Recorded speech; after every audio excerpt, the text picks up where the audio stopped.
Great. That's what it is. I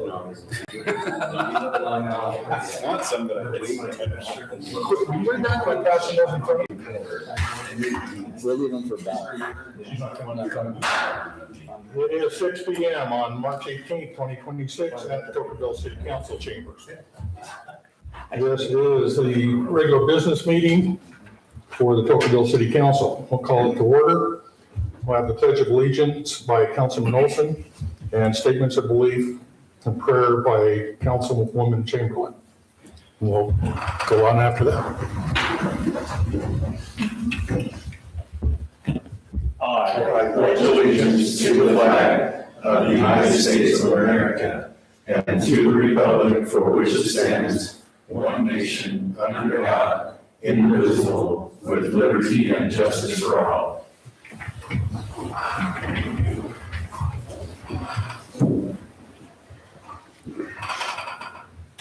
Our Father in heaven, we're grateful to gather together as a city council this evening and people mutually interested in the affairs of Tocqueville. We pray that we'll have the wisdom we need to make good decisions as we talk about the business of the city.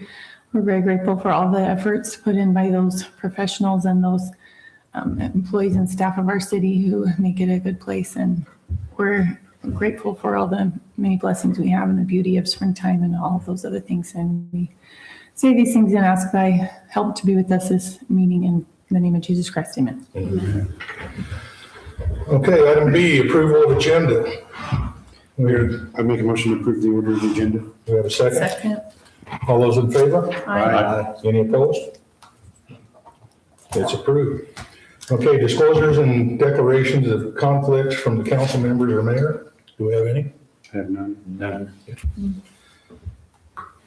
All right, consent the agenda, review and possible approval of meeting minutes from March 4, 2026 city council meetings. Everybody had a chance to review it? Entertain a motion? I'll make a motion that we approve the meeting minutes from March 4th, 2026 city council meeting.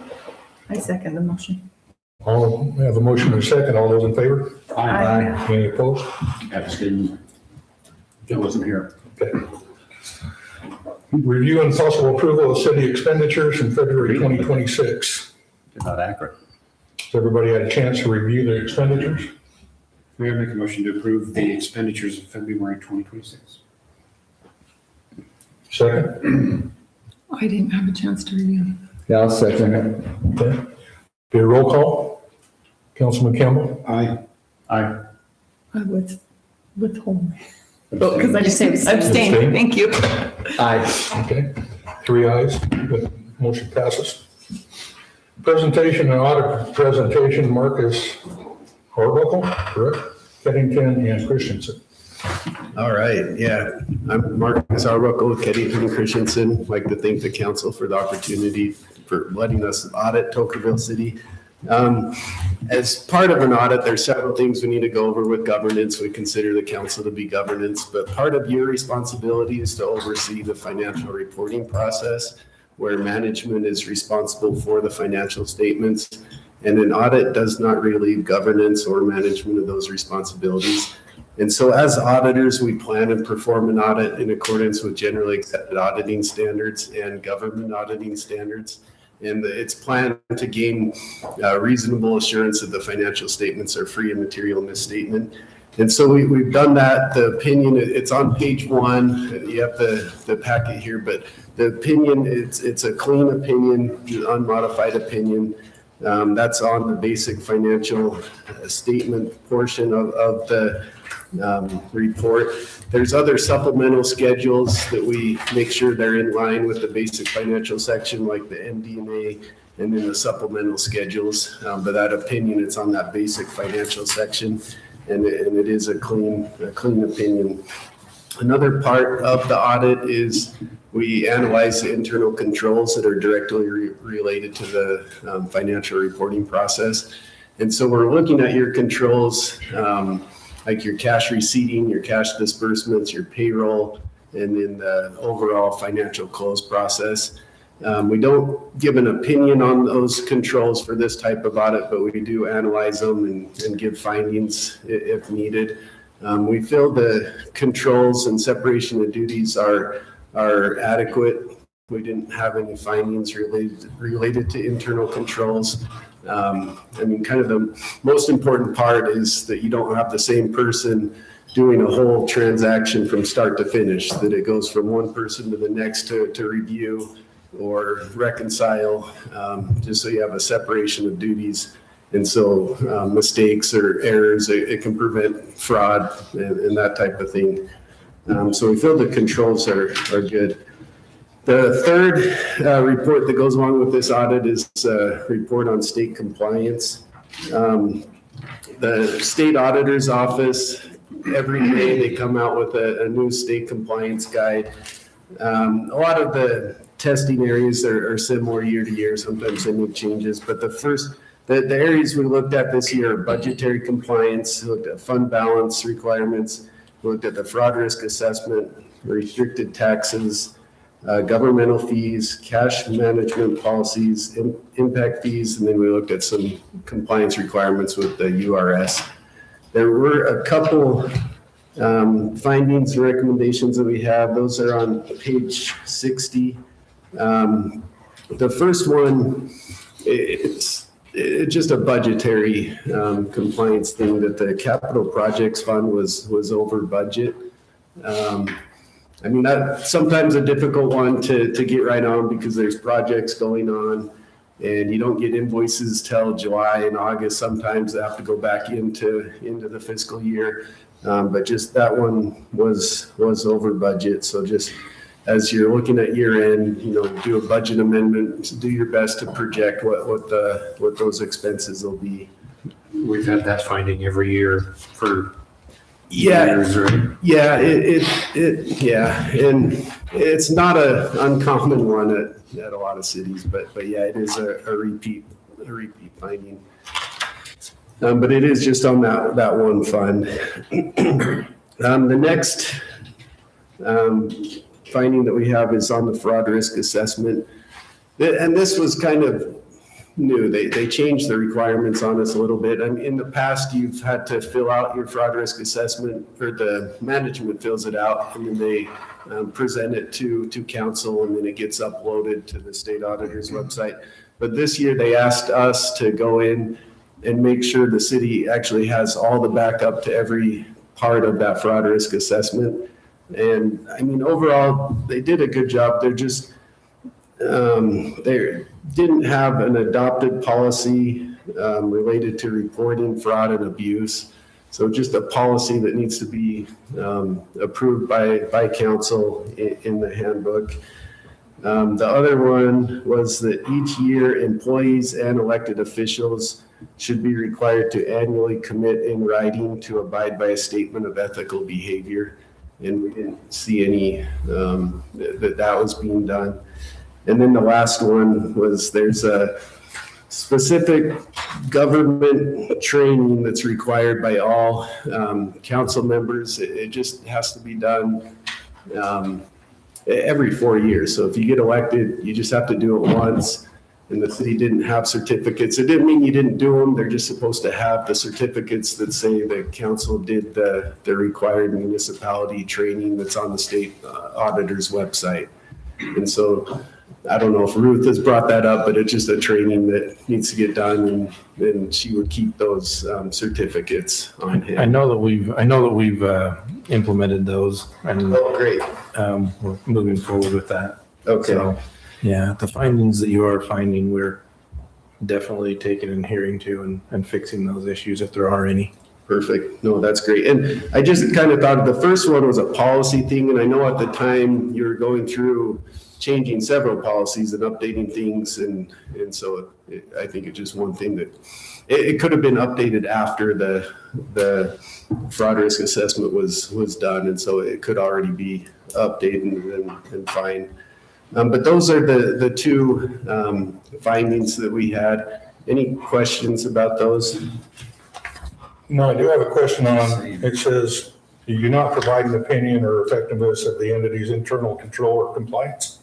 So you do not do that? Right. Yeah, we don't, for this type of audit, I mean, audits that require opinions on internal controls are like for publicly traded companies. Okay. Government standards don't require opinions on internal controls, but we do analyze the controls. And I would write a finding if I felt there was a deficiency in the internal controls. So we do analyze them. We're just not, we don't go to the level of forming an opinion on that for government audits. Okay. I'm assuming all of them, there's a best practices that. Yeah. I mean, if we found, you know, as we're going through the audit, and if we found something where cash disbursements aren't being approved, we're going to go do a sample and say, pull these, and we're going to see, okay, we're going to dig into it and do more. But we didn't find anything like that because we're already reviewing a lot of invoices. But yeah, you're right. For government audits, that's not a requirement. But there was, I mean, we didn't have any disagreements with management. We didn't, difficulties performing the audit. I mean, the audit went very smooth. The report was written all before Thanksgiving, really. But then the beginning of December, everyone got a notice from the state auditor's office that for any city that had created a PID, the state auditor's office said those PIDs that have significant financial activity need to be consolidated in the report with the city that created it. And it caused quite a bit of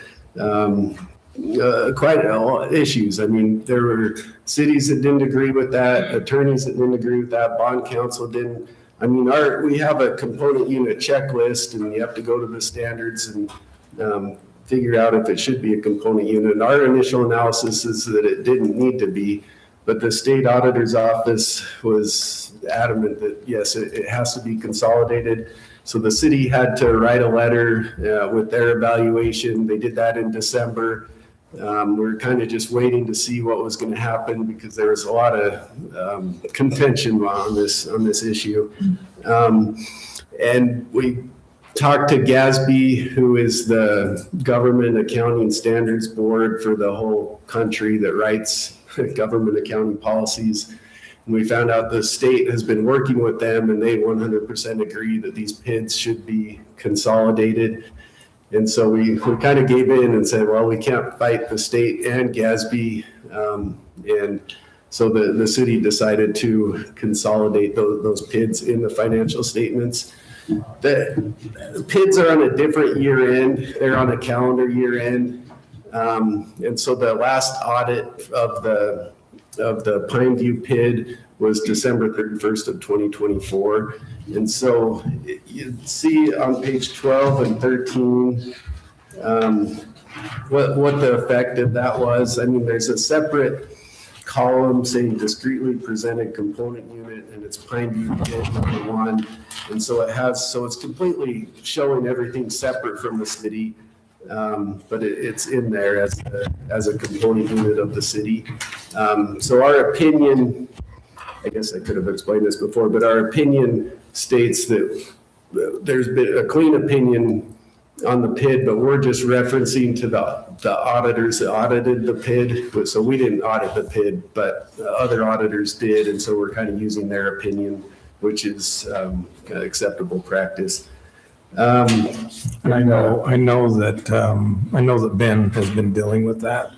I just don't know. I wish Ben was here to speak to it. Didn't the legislature in the current session change that?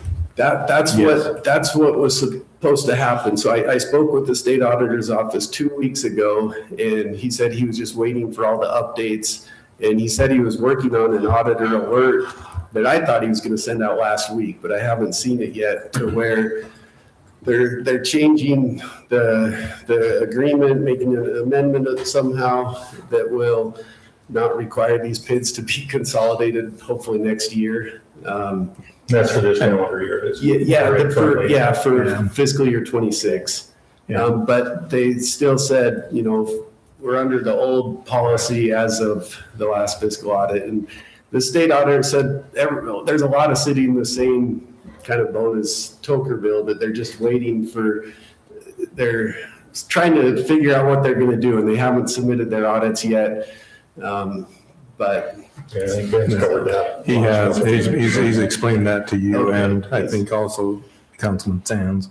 and so it's just kind of something unusual that we're thinking it's just a one-year thing, but our options were either consolidating it, or if we left it out, we would have had to put a modification in the opinion saying everything's good except for that. And so that's the way Ben wanted to go, is to let's consolidate it and kind of be done with it. So that's what we did. But the city's significant accounting policies are in note 1. We feel the city has a reliable accounting system and sound accounting policies.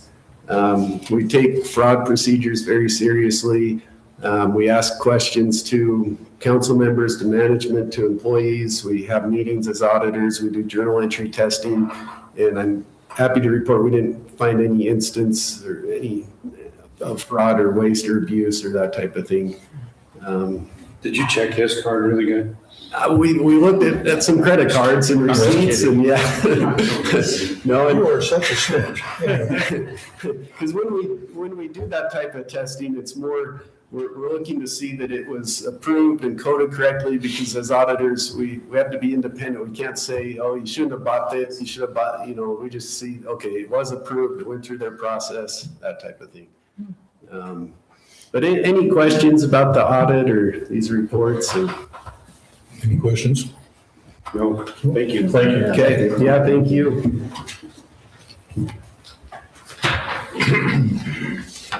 Okay, it's time for the public forum. Please limit comments to 3 minutes per person. Please state your address. Come up to the microphone, state your address and full name. Please note that there will not be a response by a city official during this time. For specific answers, please contact staff directly. Do we have anybody with any public comment for the public forum? No? Okay, we'll move on. Business item number 1, discussion of possible action on conditional use permit application for the maximum height of an accessory building located at 184 South Ash Creek Drive, submitted by Spencer Richens, tax ID number T11B. Current zoning is R1, single family residential. Sorry. Okay, is the applicant here?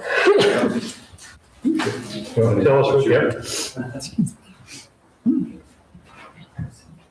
Thank you for this opportunity to visit with you. My name is Spencer Richens, and this detached garage, basically I designed it so that it would match the house that I'm building. As many of you know, I tore down the dome house there. I wanted a 12-foot high overhead door because I have a construction company that I own, and sometimes I pull equipment in and work there inside the building. And then if I wanted to back an RV in there or anything anyway, so wanted that taller door height. Well, to keep the roof pitch consistent with the roof on the house at a 412, which is kind of the minimum I could do with a tile roof, which matches the house. It pushed it about, what was it, Emily, 1.5 feet? Or 2 feet 4 inches. Okay. 2 feet 4 inches over your maximum height allowed with an accessory dwelling. I looked at tying the two structures together with a breezeway. That would make it become a primary. I didn't like how that looked. Ultimately, I guess I could look at doing that if I needed to, but I liked that it was separate and just standalone. It's consistent with the construction of the home. It's same color stucco, overhead doors, windows, everything's consistent with the home as it sits, so. I think your house is just over 23 feet tall, so it's shorter than the house. We've got a couple others in the city that have done this as well. There's one right down the road from me. I don't know whose it is. Okay, everybody had a chance to review it. How wide is your front of that, looking at the both garage doors? So There's no dimensions on here except the 13 feet height to the roof truss. I have to pull it up. It was on the original drawings. Do you have? I can pull them up.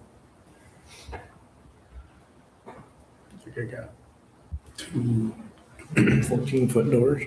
Everybody's figuring the width of the garage doors and adding things together now. The garage doors are 10 feet, but I need to, you can see. 26, 27, There 29, isn't 30, 31, Any 32. kind of width limit, you know.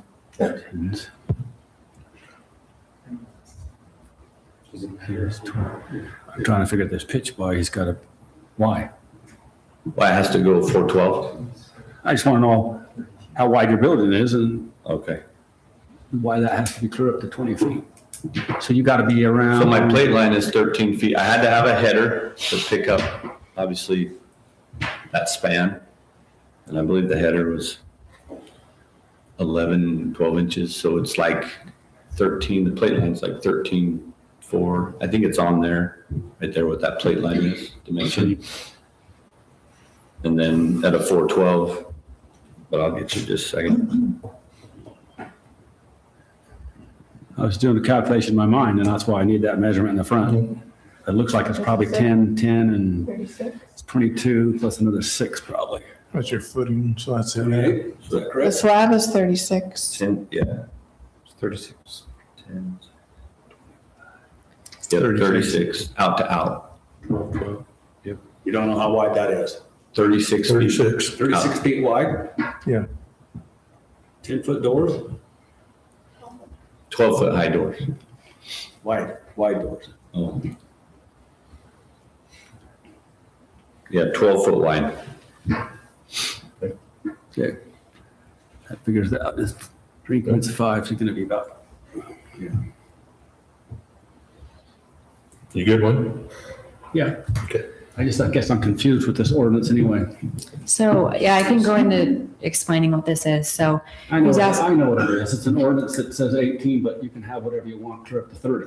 All you got to do is come in and just pay a fee and get what you want. So the question see before that. you I don't guys see that. tonight, no, I'm glad you asked, Wayne. So the question before you guys tonight, he's asking for a conditional use permit. So he's asking to exceed the height allowed by our ordinance. So the question for council is, are there any conditions that should be imposed to mitigate any like adverse effects that this would have? So in this situation, maybe there are none, but that's the standard for a conditional use permit is council's thinking, Yeah, it's what would be needed to mitigate this if we allow this? It's a foolish ordinance. But where he's at, I mean, that's a huge lot.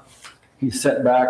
You're back against that creek and no, really nobody around you. So it doesn't really block anything from the street or the neighbors by there. But I just don't agree with the ordinance. You can impose no conditions. So if you say, you know, there's nothing needed, there's no adverse effects here, you don't have to impose conditions. The only reason I'm driving at is anybody who wants to build anything higher, they just got to come in here and get a permit. Pay the fee and get a permit and you build something higher. But that's, Unless there's some special conditions, because I've been through this how many times and you just keep doing it. There's no conditions. Nobody cares about anything. You can impose conditions, it's up to council. yeah, or we But I'm could, saying he doesn't need any conditions where he's at. Not where he's at. Yeah, right, to your point, we can deny somebody coming in here for whatever reason also, correct? yeah. The way you'd be able to deny them is if you said there are just no conditions that would mitigate these adverse effects. This is just a really unique situation. So here you're saying that's not the situation. There's not going to be anything bad that comes from this. Okay. I mean, I guess you could have a condition that you can't have a 12-foot rooster on the top of there, I guess, with a weather vane. You want to make a, I don't have a problem with it. I have a problem with the ordinance. okay. I Well, think it's reasonable, so I move that we approve the conditional use permit for the maximum height of an accessory building located at 184 South Ash Creek Drive with no conditions. Do we have a motion? We have a second? Yeah, so. Okay. All those in favor? Aye. Any opposed? Motion passes. Thank you. All right. Appreciate it. Discussion and possible action on conditional use permit application for a radio tower located at 370 West Shangri-La Drive, submitted by Brandon Nilsson on behalf of Ray and Kathy Vince. Tax ID number T-163-C-1-A. Current zoning is MU20 multiple use. And you are Brandon Nilsson, I I guess. am, I'm Brandon Nilsson. I live at 2142 East Tawny Ridge Drive in St. George. And I was the general contractor who built the radio tower. So anyway, so here's the radio tower. This is the outside of the footing. So it's an 8-foot square footing. It goes down 3 feet and there's a 45-foot tower. I don't know if you guys know where this is at the top of Shangri-La. I know that Ray and Kathy want to make it right with the city. And so we did a lot line adjustment. And I don't know if Emily has that, but I've got a picture of that. It's kind of small, but the radio tower, that little spike right there is where the location is up here. Anyway, so the property is now a part of Ray and Kathy's, or the location of the radio tower is now on their property. And we have the conveyance document actually for the lot line adjustment into the city for review. So hopefully we'll get that through and get that recorded for everyone. So the tower right now is 45 feet. There is a 10-foot antenna on top of the tower also. It's the spike on the very top. So anyway, if you guys have any questions, we just love to get this cleaned up for everyone. Darren or Emily, you gonna talk this? I can talk it through, yeah. Like he said, it's an existing structure. This is one of the many steps that we're taking to bring these two properties into compliance. This is the previous lot line right here. So it used to be on the property with this, there's a home down here. This is the nightly rental that you approved with the condition that all of these things come into compliance. So here's the new lot line, which puts this radio tower on Ray's property.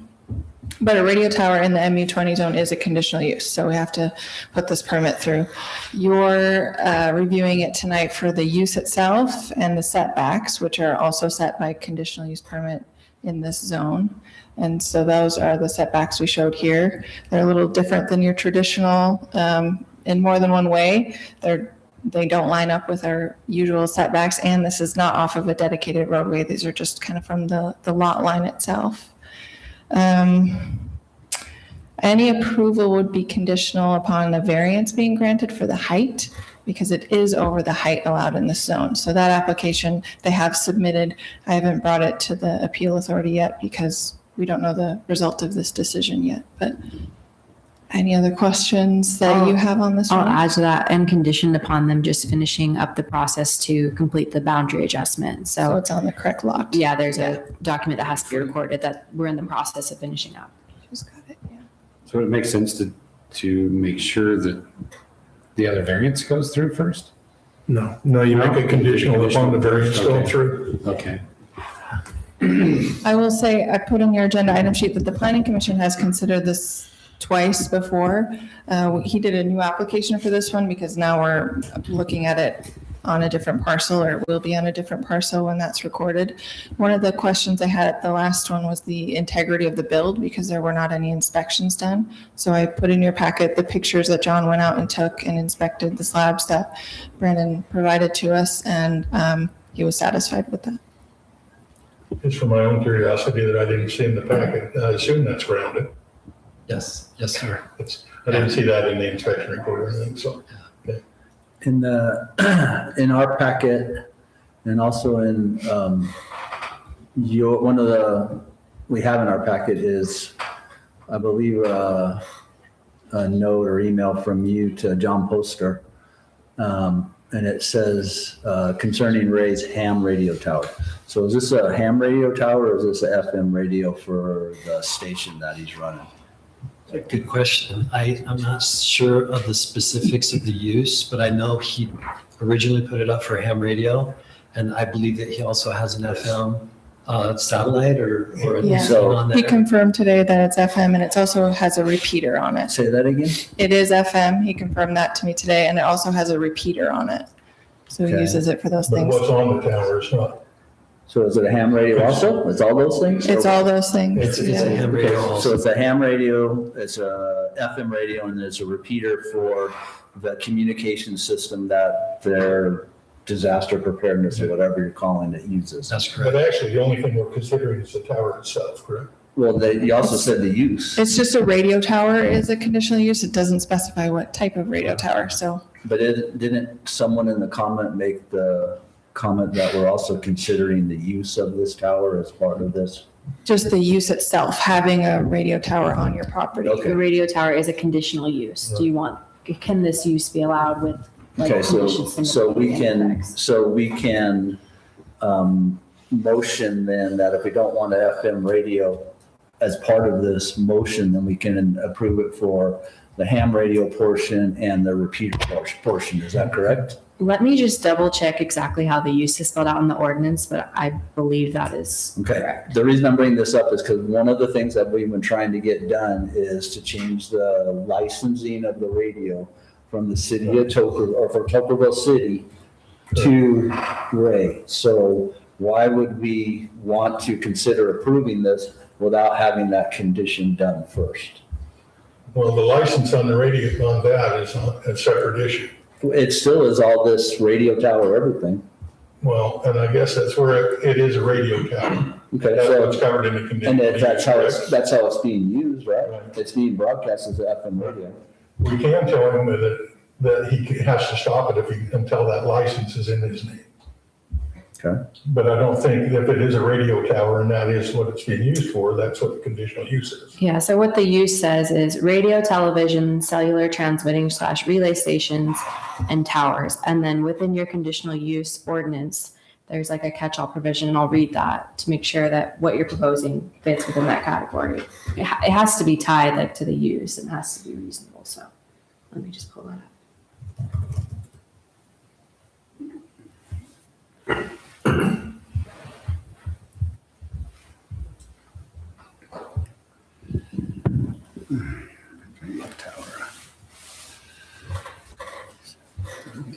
To get to this point, we have come in and we have told them what they have to do to get in compliance, correct? As far as the conditional use permit, Yes. yeah, basically this is one of the steps, plus they got to do the variance as well. That's what I'm saying, but so far as what they've done to this point, other than variance and getting the lot line, right, recorded, is that the two we're waiting for now? Yeah, we're waiting to finish up that lot line adjustment. So they had to provide a document to us Right. as the attorneys to review. So we're in the process of looking at that. I just haven't approved it yet. So to that point, they've complied with everything else we've instructed them they have to do to be within compliance. They do still have to bring the nightly rental into compliance with the fire department's requirements. Which is So that'll be the last Which is a thing. separate issue from this. Yeah. Yeah. Right. I'm just trying to stick to this one issue that's before us. So they've come in, we've told them exactly what they have to do to get in within compliance. They've done that with the condition of getting the variance, which we're going to put a condition on, and getting the lot line adjustment recorded, correct? That's correct. Those two things. So if they've done everything we've asked them to do, I guess I'm trying to get, why would we not approve it? Because it's, you're talking, one moment you're talking it's a ham radio tower, and another moment you're talking it's a radio tower. So number one, which is it? And number two, the license for the radio tower is still under the Tocqueville City, which it should not be. So why are we considering this when they haven't done everything that's been required? Tocqueville City takes the risk if they broadcast something Well, that is inappropriate, does it back up not? a little bit, because Tocqueville initially, we approved the We did. sponsorship, and so we need to unmarry that in a separate transaction, I would say, because it's not fair for us to say, yeah, we did this once, but now we're not going to do it. We don't want to support it, which we have already said, but we can't just, in my mind, it would. Well, I understand. And actually, the licensing is being dealt with on Yeah, its own being issue. taken I care of. understand that, but they came in here, it wasn't me that wrote this, they came in here and said it's a ham radio tower, so is that deceptive? Yeah, but it also, they came in and we applied as a city for the FM station. I understand that part, but we also decided that we didn't want to be part of that anymore, and they have had how much time to get this done? Ben? I don't know exactly what the Okay. template is. I will just chime in. So I'm looking, so like I said, city can impose conditions. So there's this catch-all category and it says you can impose other conditions necessary to preserve the public health, safety, and welfare. So I don't know that this ties super directly to like public health, safety, and welfare. It's probably more of like a city issue that should be handled kind of, I think it'd probably be cleaner to handle it just, separately. Okay. So Mr. Sands, Call out in the too. ordinance what type of radio, right? Are you thinking? It does not go out type, it's It says broad. radio. So whether it's an FM radio, whether it's a ham radio, it is a radio tower. Can we do that? So the reason that I called it a ham radio tower is from the very get-go, when Ray asked me to help out with the project, it was for ham radio. So I didn't even know that you guys had set something up with him to put an FM. So when I was talking to John, it was just from historical, my understanding of what it was that Ray has used it for. So anyway, that's why I called it that. Well, that's what I'm just trying to get. The ordinance says a radio tower, it doesn't specify what type of radio, what they label it. To me, it's a radio tower. You can put 4 different types of radios on it, it's still a radio tower. The licensing, we're dealing with already, and we've given them some timelines on that. So I'm trying not to join the two together because we're dealing with them as 2 separate issues. Which one's proper to come first? Which ones should be coming first? Well, to me, the tower is a tower. If we want to tell them you can't transmit because you have until that license gets done, that's a separate issue. Structurally, is the tower built for what it's built for? And does it meet the ordinance? Structure looks good. And does it meet the ordinance? Is it a radio tower, no matter what kind of radios are on it? And the repeater was also covered in your description. So I'm just trying to separate the two because to me, they're 2 separate issues. And to me, they've gone out and done exactly what staff told them to go do. And we just went off the ordinance Yeah. of what it says right there. It doesn't state the ham or FM broadcast or anything. And it is, you can vote whichever way you feel you need to vote. Yeah. But, Ultimately, it's up to you guys. so you had a motion? Yeah, I'd move to approve the conditional use permit for radio tower 370 West Shangri-La Drive with the setbacks presented and the conditions that the variance of the height of the tower be approved and that the lot line adjustment conveyance documents be recorded. You have a motion, do we have a second? You included the variance, right? I second the motion. Okay, let's go ahead and do a roll call. Aye. Aye. No. 3 ayes, 1 negative. That passes. Thank you. Thank you.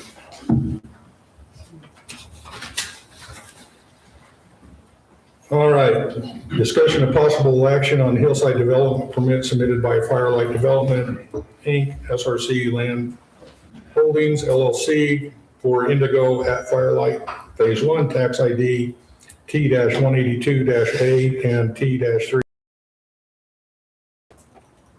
Somebody here to address that from Firelight? Do you want a precursor from us a little bit? Sure. Because we've the first one we've done in Okay. a long time.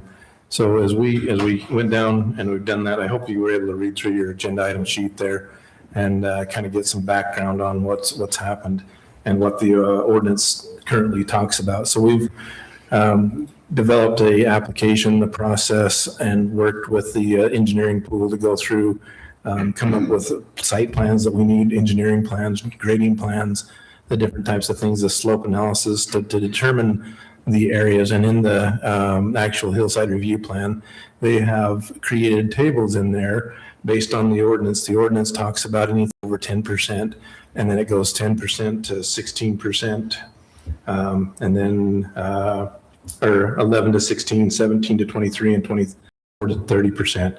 Anything that's greater than 30% essentially can't be built upon unless it's just a hill, like a anthill, or something that's not a hillside type of a scenario. So as we looked at that and went over that with the city engineers, with Alpha Engineering, they gave you in your package, you do have their recommendation on the whole application that was submitted. Essentially there, they on the plans, as you can see, I think that's page 3, is it not, Emily? That shows That was page 2. Sorry, well, they just showed on both. I like page 3, just 3.2, because it gives you a little bit greater or closer view of what's actually the red is designation of the 30% or less or more, and 30% or greater. The same problem. Nobody can read that. I can't even read it there. It's all blurred out. So I've been trying to figure this out. Do you want it bigger? You still We can zoom in a little tighter if you want. The bigger you get. No, it's not that. It's blurry. It is. Yeah. Is that better? Looking for The ones that we have, we're not, as we reviewed this as the engineers and engineering pool and came up with the ordinance, or came up with the compliance, there you can see on the site table. I don't have access to this. And so we asked that they show us in acreage how much was above the 10% in each percentage designation, which they've done in the tables over there, so that we could just determine what would be the density of that area. And so as we put that, so you can see there that density, but you can also see that we don't allow any type of grading. The grading from the finished ground contours, you can see do not go into the red.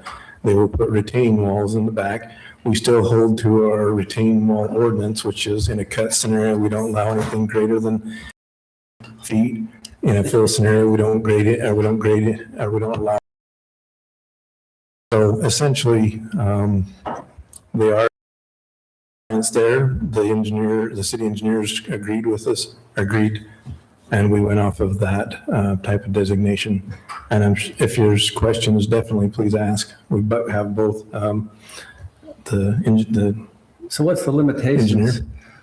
The size of lots that are allowed? Yeah, so it's the limitations are basically in the ordinance, and it says the minimum lot sizes for single-family residential. So they gave us in that, right there, the hillside density calculations for phase 1. That's basically your, It doesn't give a lot size, it gives a density. yeah, it gives you a density, I'm sorry, not a lot size. It gives you a density of how many units per acre. And so they determined how many acres were in each slope designation, and then calculated that there was so many units based on that. Because just because it goes over 10% doesn't mean you can't build on it. Yeah, the biggest thing that these guys are not having to deal with is usually when you're going exceeding the 10%, you're talking about different structures of road. The only thing that we're looking at is there's a slight dispersion in how much basically ERUs you're going to use in that acreage, but they don't have any road design changes, don't have anything in that nature, slopes to contend with, and they're going to mitigate everything.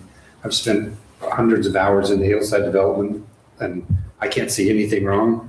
And having Alpha engineered saying that they recommend and they met all the requirements, it's impossible to contest what is in front of you. And the planning commission recommended it too. Yes, and before planning commission. So the stuff in the red, is that going to be open space, right? I'm seeing? Yes, that is open space. We can't touch it. That's where that hill slopes off. Correct. It not down, it kind of goes up from the backs of these lots. So Yeah. this is on the east side. And as it goes farther east, it stays red going out. I just don't show that because it's outside the boundaries of the quote unquote subdivision. So it would continue to be red all the way up. So this band here, is this all open space? Yeah, it is. The red and the yellow? So you can see where those, can you see where the rock retaining walls are? That's where the back of the lot lines end. And then you can see the boundary of that phase is the dashed thick line. So the closest one's lot 12. So those rock walls will be seen from the road below. By From the time you- By the time the structure's built, you're not gonna see the cut. Yeah, those are, The houses will include. Those walls, yeah, our rock Here's the walls are house. only 10 You see feet that from the tall. road. You see all So- of that from the road down here. Which Because road? the houses. No, everything that's above 30. There's going to be no building back There's no there. road. yeah, none at all. Yeah, the road's down here, the new bypass road's right down No, here. it's- No, it's on the other side. On the other side of that. Can you maybe go to the front sheet, There you go. Emily? Yeah, there you go. Yeah, it's reverse of that. That's it right there. So that's a great big hill right there. Yeah. So the parkway is just at the top of that cul-de-sac. The parkway's running. Right there, you can see it. See it? There's the There's the parkway. parkway. So you're around that hill heading up that canyon, Yes. Yes. following that Yeah. canyon. We rotated the view on that one so we could get in closer. It's a little confusing because we didn't, the north orientation, zoom in is close. This has kind of got me. This is that existing easement that takes you up to the house on the hill. If that orients you a little Can't bit. rotate that. Yeah. And that's extension, that cul-de-sac there, Wayne, is basically an extension of what will be the future Westfield Road. Could be. Well, they're not calling it Westfield Road when it No, comes it's to. directly Yeah, the- across the bypass. This one's Westfield. right Correct, here. it comes across the Yeah, bypass. Westfield. In the construction plans, you changed it. No, that's this one. Oh, okay, as you go through the roundabout, you changed it, sorry. You're right. So they're gonna call it So Westfield. once they start paving, they're just gonna keep going right across the bypass, right? Keep going up there. Yeah. Yep. Big jump in the bypass. He did say, yeah, right. No, 11 will be, we're actually just submitted today with the one for across the street that has that Is room. it the same as the original plan, the first one that was submitted? Or is it changed? Similar. The first plat that was submitted was the one behind Mulberry. This is going up to. It's similar, I can show you that. It's very similar. It is that area. It's very similar. It is that same area. You ready for? All right, yeah. Mayor, make a motion. to There's a approve. couple things Oh, I just want to bring up. No, real quick. we're not. Conditions. So the first is, this ordinance, your hillside ordinance specifically requires a restoration bond. So we need to make sure that there's a restoration bond in place before the hillside permit's actually issued. So that should be a condition of approval. I think, did they make the changes at the Scrivener's errors at planning commission level yet?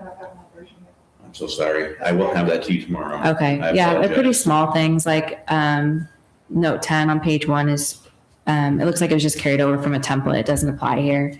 It just talks about Washington City and their requirements, so we need to strike that. What is this road? That's the bypass. That's the bypass. So the bond is the main, The bond is the So main the thing, bypass and then turn the goes to Scrivener's the errors racetrack, to the that racetrack were over discussed here. at planning commission need to be addressed. So one of those was just that wrong note. So they're on, Um, they're on, That's pretty much it. In terms of, one other issue that came up at planning commission level was, that's Horton. Okay. these retaining I'm walls. thinking he was up on top of. guys, Can we have one conversation at a time? sorry. Did you have a question about the condition I proposed previously? Just the restoration bond? Yeah, the restoration bond. Is that it? Restoration bond, there were some And the note- typos that the were note on discussed at 10. planning commission that need to be addressed. So the main one was note 10 on page 1 needs to be removed because it doesn't apply to I got Tocqueville. note 10, page 1. Is that, and so I got two? Two conditions, and then there's just one other thing I want to touch on, just so you guys are aware. So this shows retaining walls. So one of the questions that came up at planning commission level was who's going to maintain these long-term, that sort of thing. So this will be something that needs to be addressed in a note on the, That'll be at final. yeah, at final plat. I'm just bringing this up so you guys are aware that we're working on this. It can or doesn't have to be a condition tonight, but there'll need to be a note on the final plat addressing, and probably an amendment to the CCNR, just addressing who's going to maintain these retaining walls long-term. It doesn't necessarily have to be a condition tonight, but I'm just bringing up. It's like private property, so if each person, the way I look at it is if somebody buys that lot and each section of that rock wall is in a different parcel of property, who, like, It just needs to be spelled out. There's a couple of different ways it can be done. Right now it's silent, so Yeah, they just need to tell To us. the plat. There's a couple different. Yeah, things they we just can need to do tell that's us that we addressed. know, so homeowners aren't confused and there's not issues down the road. And I don't think we have a problem with that in the CCNRs or on the plat or both. Yeah, it'll probably be both. whether it's each individual landowner or the. Yep. Yeah. If it's one that's in between lots of individual landowners, if it's in an open space or something, it'd be a PHOA, something. Exactly. So type of thing. We don't- However they want to do it, they just have to tell us. And they have to Okay. spell it out in their plat and CCNRs.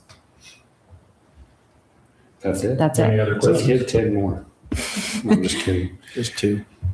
You ready for a motion? Well done question. I don't Okay. have anything else, yeah. Mayor, I would say we approve the hillside development and permit submitted by Firelight Development, Inc., SRC Land Holdings LLC for Indigo at Firelight Phase 1 with, we need to make sure the restoration bond is in place, that note 10, page 1 is removed, and something, proof in the CCRs of who's going to maintain rock walls CCNRs and final plat. and final plat. We have a motion, we have a second? I second the motion. We have a motion and a second. All those in favor? Aye. Any opposed? Okay, motion passes. Thank you. I'm looking at a whole different area. You thought it was something Yeah, I'm completely settled different. down. Discussion of possible action on resolution 2026XX, a resolution amending meeting frequency for Chief Toka Reservoir Recreation Committee. Frequency? Well, you go through the original resolution, it's meeting quarterly. Yeah. We need to have this in place. It's going to be done in February. They want the recreation area identified as soon as possible, which means we're going to meet more than quarterly. So we're going to do it monthly or more if needed by the committee's decision. I'm afraid you'll wear the committee out. We've done this before and, you know, they're on their own time Yeah. and you're just making them come to that. It worked for the first 3 months and we lost everybody. Well, So worried about losing. in the discussion with them, I told them once or twice a month likely to start off. We have that committee in mind, right? We have the names, yes. That's the next order of business. And you're okay with once a month? Once or twice. So this one is just getting the resolution of doing monthly or more if Yeah. decided by the committee, it needs to be more. Committee says yes, if they want more on it, no problem with it. Is that the motion? I'll make that motion. I'm trying to get back to the. Just resolution 2026. Oh. Yeah, if they're good with it. Okay. Is there a motion in there somewhere? Want me to make it, Wayne? No, You got it? I move to I'm approve. gonna do it. Okay. I gotta get We're the. waiting, give him a second. Wait, hold on. Okay. Wait, is everybody set? Got everything you want? We're listening. Right here. I'll make a motion, we approve business item F5 for moving Let's do 4. the meeting dates to once a Is month. that for, Wayne? Let's do 4. F4, F4, excuse me, F4, correction, F4. Second. Anybody? I got it. Is that it? You're approving that for? Yeah. Okay. Joey seconded. And Joey seconded? All those in favor, say aye. Aye. Any opposed? Good job, Wayne. I was just looking at discussion on Chief Tooker. It was highlighted yellow. That's Jumping ahead of us. Somebody put yellow on there. Okay, that's because we added it because we got all the names put together. So discussion and possible action on appointment of Chief Toka Reservoir Recreation Committee. As it calls out, it will be the mayor, which is me. Staff is going to be Bailey Guthrie. From the Conservancy District is Corey Cram. From Ash Creek, We gotta have him. I'll say it. from Ash Creek is Matt Goodrich. From the Choya area is Jack Alexander. From the center of town is Lynn Oles. And from Anderson Junction is Mike Walker. Where is this written? It's on my phone right here. That's the only place we have it Yes. written? Okay. Just because I finished it yesterday morning. So We do don't we- necessarily have to have a list where he's just reading them out loud. That's okay. Okay. That works for That's this. Yeah. I remember things better if I'm. I can send it to you. Emily, can you forward that? I emailed you and Ben, right? Be nice to have Dave on that. They'd probably say no. Dave Jessup. Yeah. We requested a representative from Ash Creek and from the Water Conservancy District. I don't think they're going to let us pick which person from No, they're not. those I areas. don't know. Otherwise, I know it's. It's an A for me. Are we discussing? Yeah, go ahead. Originally, the staff member, I think when we first did it, is the gentleman that's looking away right now. Ben, didn't we talk about you being on it? I have no problem with being Bailey. Yeah, I support. Say that again? For the staff member appointment, I support You Bailey's. support We Bailey? actually discussed it before we did it. And what reasoning? She's a recreation person for the city.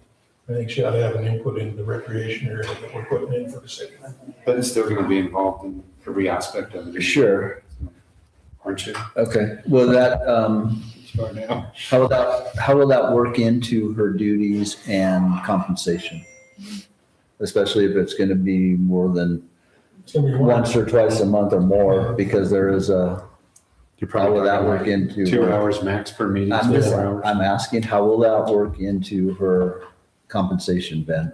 She's an hourly, non-benefited employee, so ad hoc, kind of as needed. So it's just it's directly correlated with her time spent on it. Okay. So will we see, So we have will we see decreases in her other duties and responsibilities within the city because she's tasked with this now? No, I don't anticipate that. Wasn't this a voluntary? Yes. Well, but Maybe from it's not staff, volunteering. Water Conservancy District staff and Ash Creek staff are going to be paid. Our staff is going to be paid. Mine doesn't change, so that doesn't really matter. And Joey cut 3/4 of my Yeah, I salary took last time 3/4 of anyway. my salary last month, so. So those people that are on staff for different people, the volunteers are the citizens. And everybody at every meeting will bring at least 5 gallons of water, right? To fill up your dry lake. If they come and fill it up off your tap, go on. All right. Do we have a motion? I'll make a motion to approve the committee for Chief Toker Reservoir. Do we have a second? I second. All those in favor? Aye. Aye. I got one question. Any opposed? Got another question. Okay, well, We're approving the committee that you just rattled off, right? yes. Nay. Okay. We want to do it again? Okay, let's go ahead and roll call it. Everybody was an aye. Commissioner Campbell? Aye. Nay. Aye. Aye. Okay, 3 ayes, 1 nay, it passes. Thank you. Okay, work items, discussion on the fiscal year 26-27 strategic plan.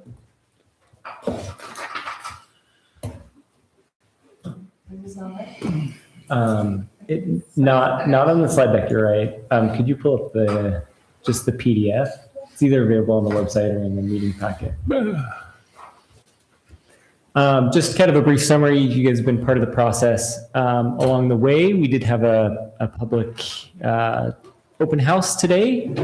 I did have to leave a bit early, but as far as I heard, I didn't hear any feedback as far as direction from the community of things that would like to go a different direction.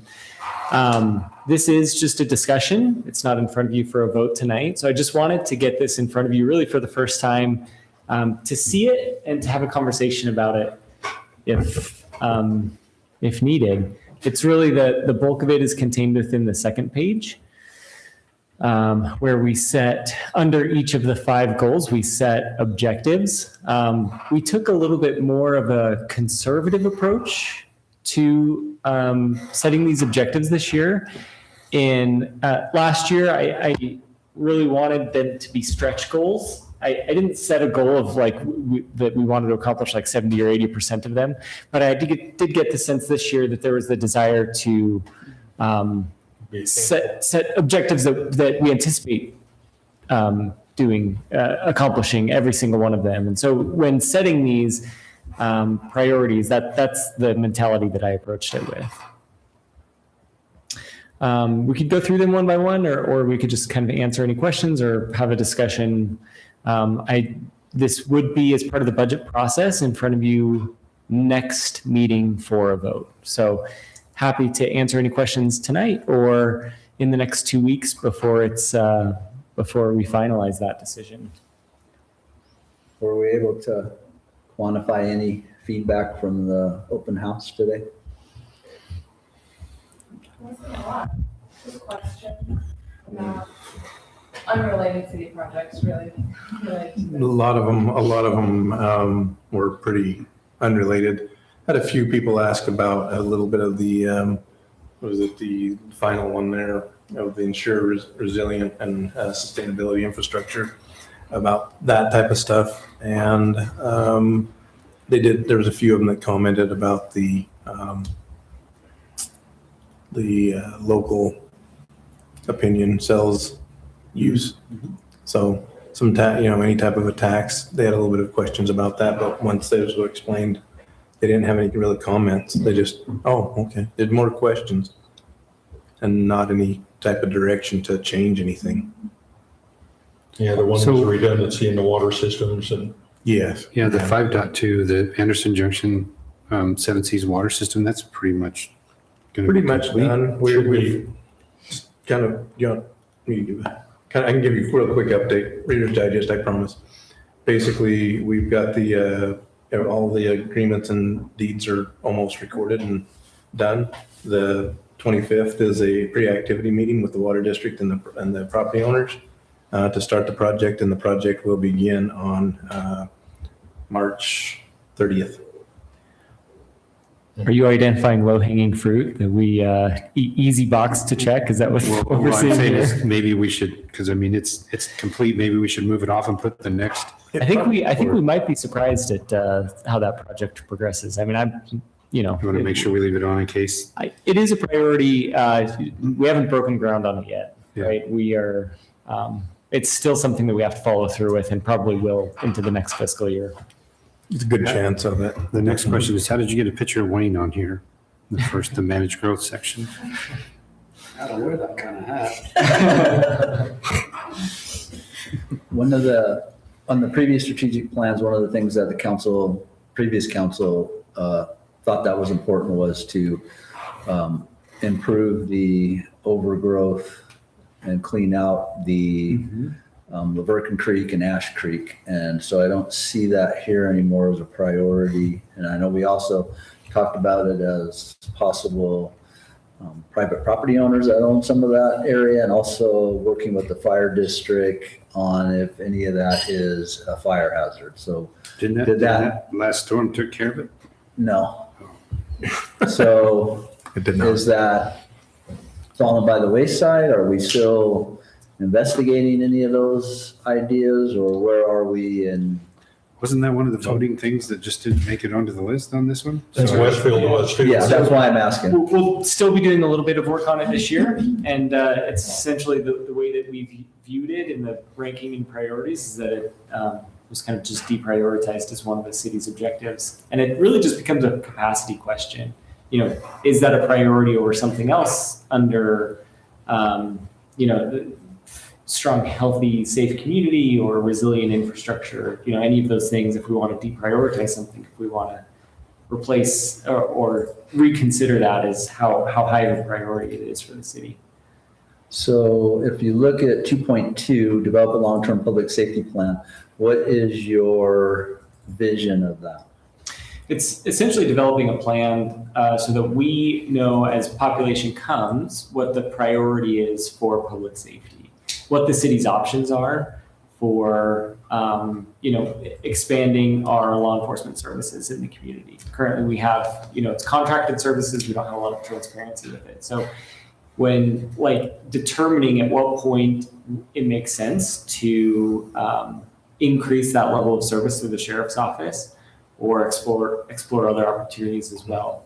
I mean, this isn't something that this plan is going to propose having a police department in the next year or two. That's not the Yeah, goal of it. It's just That's why basically I'm asking saying what the vision is. what the level of service that we're receiving from them is. We're kind of paying a minimal amount right now and getting a correlating level of service too.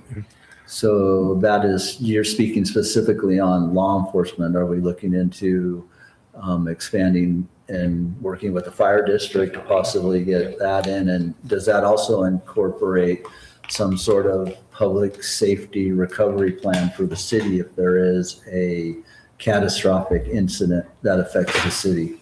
How does that? Yeah, I think that would be a Enter bit into that vision. that would be about outside the scope of this objective specifically, emergency planning. This one would include fire, but fire is a bit different in that it's a special service district that all residents are paying into already, but it would be working with the fire department to help them understand our growth projections and kind of when, a fire department is necessary or a station in the community is necessary. Well, there Where that would be. is property and Firelight identified for the fire station. I'm not aware of that as well. Yeah, and the most recent update. We just getting one. Yeah, but it's, as far as the fire commission meeting today, it was expressed that it is going to be is it called Silver Cliffs? It's going to be in Silver Cliffs somewhere is what they're working on. Yeah. So I didn't ask, so I'm not sure if that's going to be in Tokerville or in Leeds, because Silver Cliffs incorporates both, correct? It's in the county. No, it was, And part of it, there is a small section that's in Leeds, so it'd have to fall in that section. So, I mean, part of it's in Leeds, part of it's in Tocqueville City, correct? That's right. Part of it's in Leeds and part of it's in Tokerville. Correct me if I'm wrong, Darren and Emily. can I Oh, it's not? comment? Oh, okay. In the meeting I went to, it was called out that it is in Leeds. Okay. So Yeah. that's when I brought up, it'd be nice to get one in Tokerville. Yeah. And we've also identified that there is property identified in fire lights for fire departments. So Silver Cliffs is majority in the county, not Tokerville. I'm sorry, I get the name confused because it's like Silver Cliff Summit. So I was conflating the two. Yeah, so Silver Cliffs You're is right. is fully monitored. we can't say it's in Yeah, Leeds. which is the one that we took the field trip on? Silver Cliff Summit. Silver Cliff Summit, now they're calling it, okay. They did change the name too. Yeah, So they it's- did. And They need to change it to something Babylon or and something. they, That was a handoff from me from the fire district to you to the fire district. So Yeah. you got it. Yeah. Okay. Yeah. So 2.2 is just helping us evaluate, do we have the population to justify a different level of service from what we're providing right now? Exactly. Okay. Well, and it's also, that's mayors talking together on growing cities, if there's other options there and things that we could look at, so. And Westfield dropped off this as well, but you What's did that? meet with them, right, on the schedule on Westfield? Westfield Park. Yeah. Yes. Yep. We do have a schedule. yes, I have a schedule on that now. Yep. How come they're not working on that? They're in design. They're actually been flying their drones and They were surveying. Well, happy to share the schedule for that with council via email. They were out surveying it the other day, I talked to them, so. Yep. All right, any other questions for What's staff on the vision on 4.1? The 4.1 being community trail. continue working on community trail development. So this is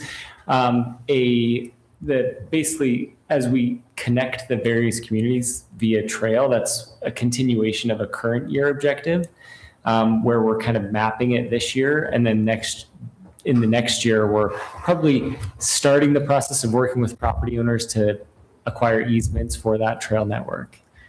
And then what's the organization, the Utah Public Trail Network, or I got it in my email, but what's the name of that organization that does that, where you can also, where they're doing the same thing, aren't they, trying to Yeah. connect the whole state? UDOT's So, doing well, I know that it's as well. part of UDOT, but it's It's a division, but it's the Utah Trail Network and their master plan and stuff. So how are we, and that's, you're correct, that is UDOT, but how are we interfacing with them Yeah. in order to provide funding and things like that? We certainly are. This is a little bit more of a local effort, and it will likely be natural surfaces for at least the foreseeable future due to cost. But what we're really working on right now is the backbone of this trail network and acquiring easements. If we can accomplish that in the next few years, that'd be a really big accomplishment for the community. And then working with, on a broader scale, you have UDOT, this entity of this kind of arm of UDOT that's working on trail networks throughout the state, which is more of a regional approach, right? So they're working on the connectivity between, Cedar City to Zion via a paved trail network that's 10 or 12 feet wide. This is really kind of a much smaller, more local approach to trail development. Is there grants or money through this trail network? Grants or money? Yeah, I mean, there are various sources. There are quite a few sources of grant money for doing this. There's various costs kind of at different stages of this project. And we're really still in the early stages of that. So this is a continuation of the current year goal. when you got the Southern Regional Trails group down here. Right. Also brought up that they've got students up at SUU that will help with grant writing and private sector folks that if we come up with something that could help. So then, to summarize, we're not at that point yet where we want to start trying to find grants or money to actually do this project. Right now, we're just trying to map out where the trails might go and to get easements and Right. stuff. Yeah, I mean, the acquisition of easements could cost the city money, and we could be pursuing funds for that. The hope is that we're able to do it in an area that's not impactful to people's properties, and we'd be looking for donations. That's the ultimate goal. But there may be some connections that we need to make that would require some funding sources. So We also have, I think, 5 trails identified in our capital improvement plan or facility Right. plan, so that we can only really spend money on them trails identified in our plans. Right. Well, plus we're looking at out by the reservoir, if possible, getting trails out there, so. Yeah, except for, There's except another for, one. yeah, you're right, because 5.1 is update capital facilities plans. That doesn't include the trails, correct? Yeah. It will. So if there's- It will. include the It will, trails? yeah, we'll update those trails. Okay, so that will If include. there's some things that you identified that you would want to, that would be like, that's when we'd like, hey, this is coming before the next one. So Yeah. let's switch that and get it on there. And there's a small element to our master transportation plan that will have a little tiny bit of a active transportation element to it, but it's not going to be detailed like what we're talking about here. Just so generally. Okay. Any other questions? So you'll send us a schedule on the Westfield Park? You bet. I can, That's a frequent complaint and pain point for yeah, citizens. I met with them last Friday, and Thank you. and they gave us a schedule of where they're at and where we'll be when they anticipate starting grading and such. Okay, work item number 2, discussion and circulating an RFP for economic development. Ben? put together a quick slide deck for this, just to keep conversation, at least what my bullet points on track. This is directly tied to our strategic, again, kind of back to our strategic plan from the current year. Objective 1.1 is to work with developers to attract desirable commercial projects, which this is a bit outside the scope of that, but I think it'll, as I work through these slides, it'll make sense of why the council might consider this as a priority. And I would say, just to kind of preface a little bit, as we've gotten into our commercial developable space, what I've identified is that we have the expertise in-house to do a certain number of things. We can identify the corridors, we can identify property owners, we can obtain their contact information. We essentially are working with, we've reviewed our highway commercial zone permitted uses, make sure that's in line with what we want. But there's a bit of a missing component, and that's what we're talking about here, is the idea of hiring a consultant to kind of do that next step. And so the question that's before you tonight is, does that make sense at this stage for our community? So like I said, so we worked through, it looks like I already hit most of those bullet points. So we created this foundation, but we really have limited capacity and experience to be proactive in reaching out in our economic development efforts. So essentially there's a draft of an economic development consultant request for proposals, a document that we would publish essentially soliciting proposals for an economic development consulting firm. And the objectives of this are to align these 3 user groups, essentially the community itself, developers, and retailers. The plan would identify community retail needs, essentially what the community wants and needs. They would develop a recruiting action plan, and then they would start marketing to potential retailers. So the goal of this is to reduce retail leakage. Leakage is the term of when local community members are spending money outside of the community, which is essentially every dollar that we're spending, right? With the exception of like online sales. And what this does is it creates a more financially resilient community, because as we're spending money within our own community, there's a lot of external benefits. There's, job creation, but I mean, primarily when we're talking about financial municipal management, it's that we're keeping local dollars in the community, which generates sales tax revenue to maintain our roads, to provide for public safety, to provide all of these things. And so if we want to consider an economic development consulting firm, this would shift our priority from this reactive approach to a more proactive strategy. One one of the questions is, this certainly does not come free, where we would hire a consultant to do this. I think that the RFP considered something like a ceiling of about $50,000 per year. And the question becomes, well, how do you quantify something like that? How do you determine if the return on investment makes sense for a community like Tokerville? One way to look at this is that if a consultant recruited a single retailer 1 year earlier than it would have organically come to the community, that could offset the entire scope of the project. And this is acknowledging that this would be a fairly significant retail recruitment. But say like a Texas Roadhouse or a Chick-fil-A, if that came to the community just 1 year earlier, that 1 year would pay for the 3 years of consulting. The risk of this, I think I wanted to identify if the direction from the council was to move forward with this RFP. Essentially at this point, the risk is that we go out and we're not happy with the responses. If we publish an RFP and get a bunch of responses and rate and rank them, and they don't meet the council's expectations, there's no obligation to sign a contract just by publishing an RFP. What this does is it gets people in the room having a conversation about it with the city council. So we would go through the rating and ranking process, and then the selected consultant would come present and talk about the benefits of that. I mean, at this point, I would hope that we'd be kind of further along in the process, that it's not just a pure sales pitch, but they would be here to answer any questions and determine if it was a good fit for the city council. I mentioned a selection committee.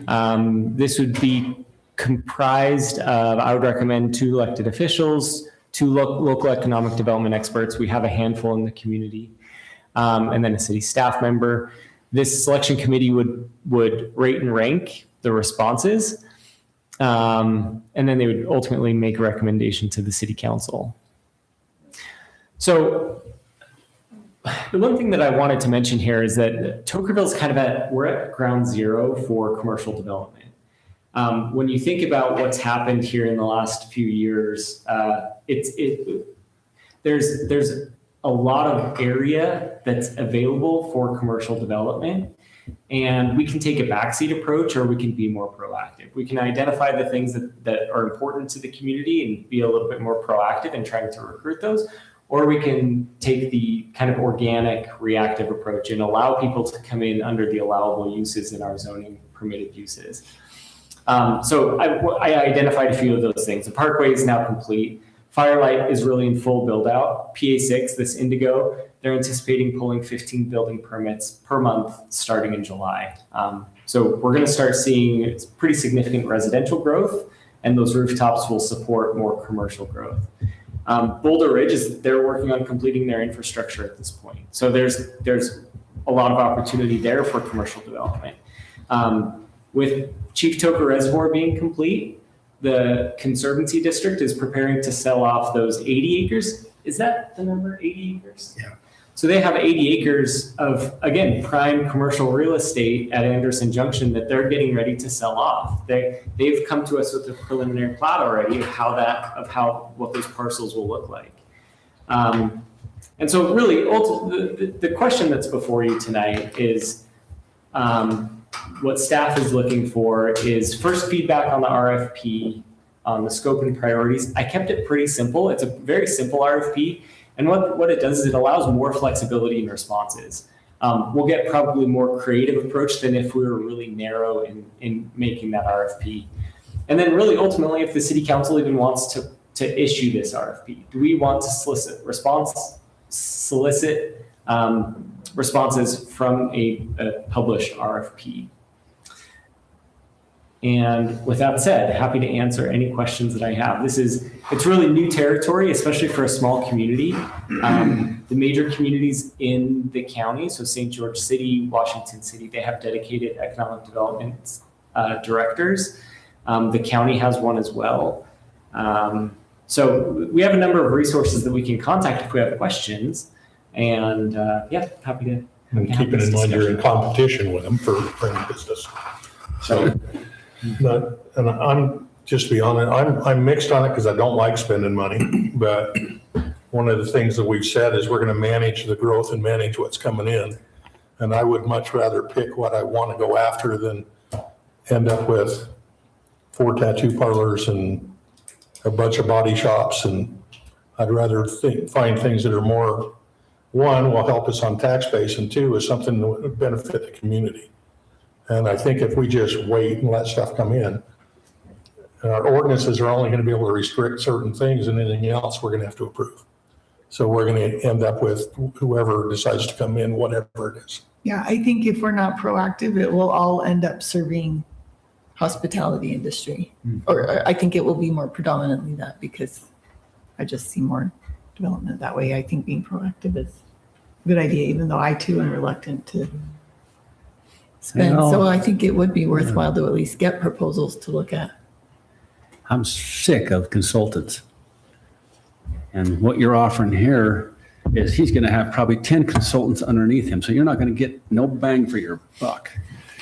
Now, businesses like Maverick, all those things you said, they're not going to be coaxed in here by a consultant. They're population based and they know when to make a move. Maverick knows where to put it. They do their own strategic. They're not going to rely on some Tocqueville staff to come on over here, please build here. They're not going to build it until they're ready to build, so it makes economic sense to them. So I think you're going to be, right now, I think you're going to be spinning your wheels trying to have some guy go out there and recruit something that's unrecruitable. They're going to come when they want to come. You're not going to talk them into it unless you offer incentives and tax-free stuff. You're not going to get somebody to come out there tomorrow and put a supermarket out there. The time's not right. You're way premature because we haven't stuck to that strategic thing. So our growth is out of control. So all you're getting is houses and houses and houses. So Firelight has to develop the commercial, and somebody will pick that by themselves and not have to be consulted to come here. They know when the time is right.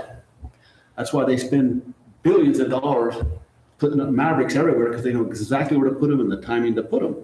I think you're right about that, Wayne, but from what I understand in the city, if you have smaller businesses that are owned by local people, a lot of times they end up generating equal or better tax for your city. And I feel like it is more beneficial to recruit even local, smaller businesses that are, we're not only, those national businesses, they come in and then the money that's made there, it's taken out of the community.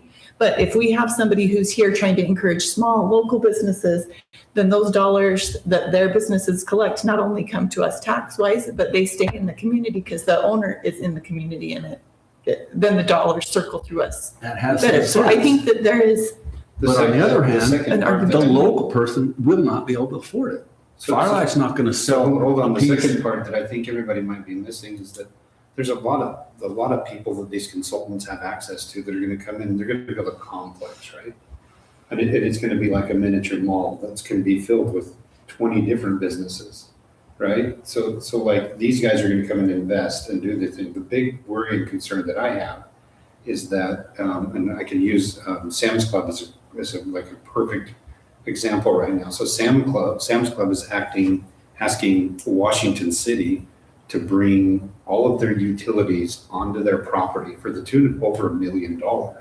So when you start working with these big people, they have a lot of demands. So the city, on one hand, has to be ready to facilitate that if we do attract that.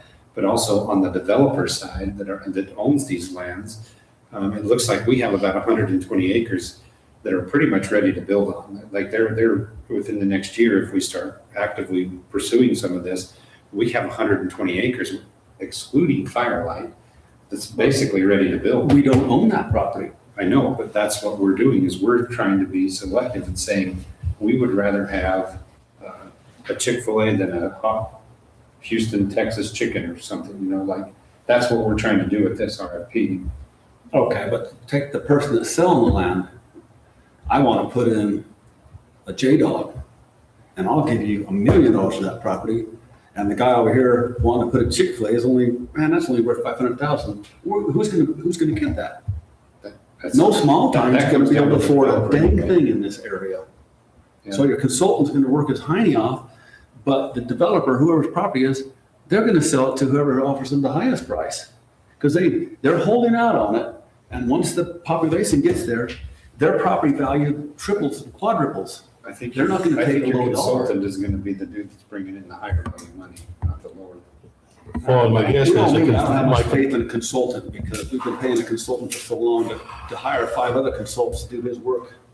well, but I think when you come out to it, I mean, you can put into your contract a deliverable at what point? I mean, if they're not producing anything, you're not gonna keep paying them.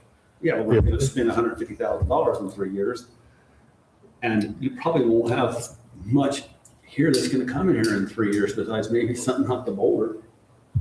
I think you can have Boulder, and I think you can have the Conservancy District's 80 acres too. Yeah, but there's still not population to support it. It depends upon what it is, whether you're Maverick's going gonna on. come in and it's gonna kill the Sapp brothers quite a bit. It's gonna hurt them bad. But if you look at it from the tour, what we're gonna start getting on the tourist side, because we're now the fastest ride to Zion's, which is part of the reason that they're putting in the Maverick on the other side. They see that. Sapp brothers saw it. It's the same thing as, I'm not sure I wanted to wait and see what happens. Because your guys who own the buildings, own the property, are gonna sell to whoever's gonna come in first and buy them and give them the most money. Yeah. I would like, Said it right there. and your developer and your guys who go out and chase it that already have the network could probably bring people in if we identify what services we want or what businesses we want and bring them in. So hopefully the ones we want are the first ones coming in. Rather than the landowner just building it and waiting to see what's going to come in. Then you're going to end up with a lot what like Hurricane's got with mishmash of stuff. It's not planned out at all. And they got whatever they, Mexican restaurants over there. and they got whatever came. I'd much rather, we've been telling everybody we're going to try and manage the growth Well, you can't and turn it manage down. the stuff coming in. Well, Where's? that's a whole nother thing Is because the budget working? I don't see management of growth happening here and that's strategic at all. I haven't seen it for 4 years. All we're doing is building houses and as many as fast as we possibly can. That's not in my idea, anything strategic, what that says there. I see it in a whole different light. You guys see it like they seen it 4 years ago. We need money, and we need to grow as fast as we can. And I don't want to grow. No, I don't see, that's not where I'm trying to go. We're gonna I'm trying to go- go on what kind of businesses would we like to come in versus what are we going to just get stuck with What when would it you like? comes. Just for instance, what would you like? Let's throw something out there. What would you guys like? A for fabric business? store. It's not going to happen. You are so I would like to have a Wayne. Joann's. They're not I gonna- know. They can't afford to come back. You can't afford to put a fabric store. These are multi-million-dollar lots you're gonna pick up here and they don't, small-time people can't do it unless and I don't want to subsidize them, no way, no how. A concern So I you're have thinking is, the consultant can they're gonna look for something big and they're not gonna be looking for something small unless you have a directive to them. I just think the growth is gonna happen regardless. The growth. So our choice is, do we want to try to manage it or not? And that was Are one of you the trying to things I manage ran on business is or we want to houses? manage the growth, all of the growth. We want it to be planned and organized the way we want it. I feel like you've been on the, you care about organization too with having planned. If we're going to have any density whatsoever, we should have a big plan. So it's organized and well thought out. I think that's the purpose of an economic, this RFP that we're talking about is I don't to think- let's be organized Yeah. about it and I don't let's be think that will careful in our happen with plan. this, in my opinion. It won't happen with this. But an RFP, we can look at them and say, oh, we don't like any of these consultants and we don't have to take any of them. Then They also, they also provide Then references. we have to hire more because we didn't like those. We've got to re-engage We somebody else. haven't hired anything yet. Yeah, we haven't. They also provide references. We could get people coming and go, well, no, we none of that will work for us.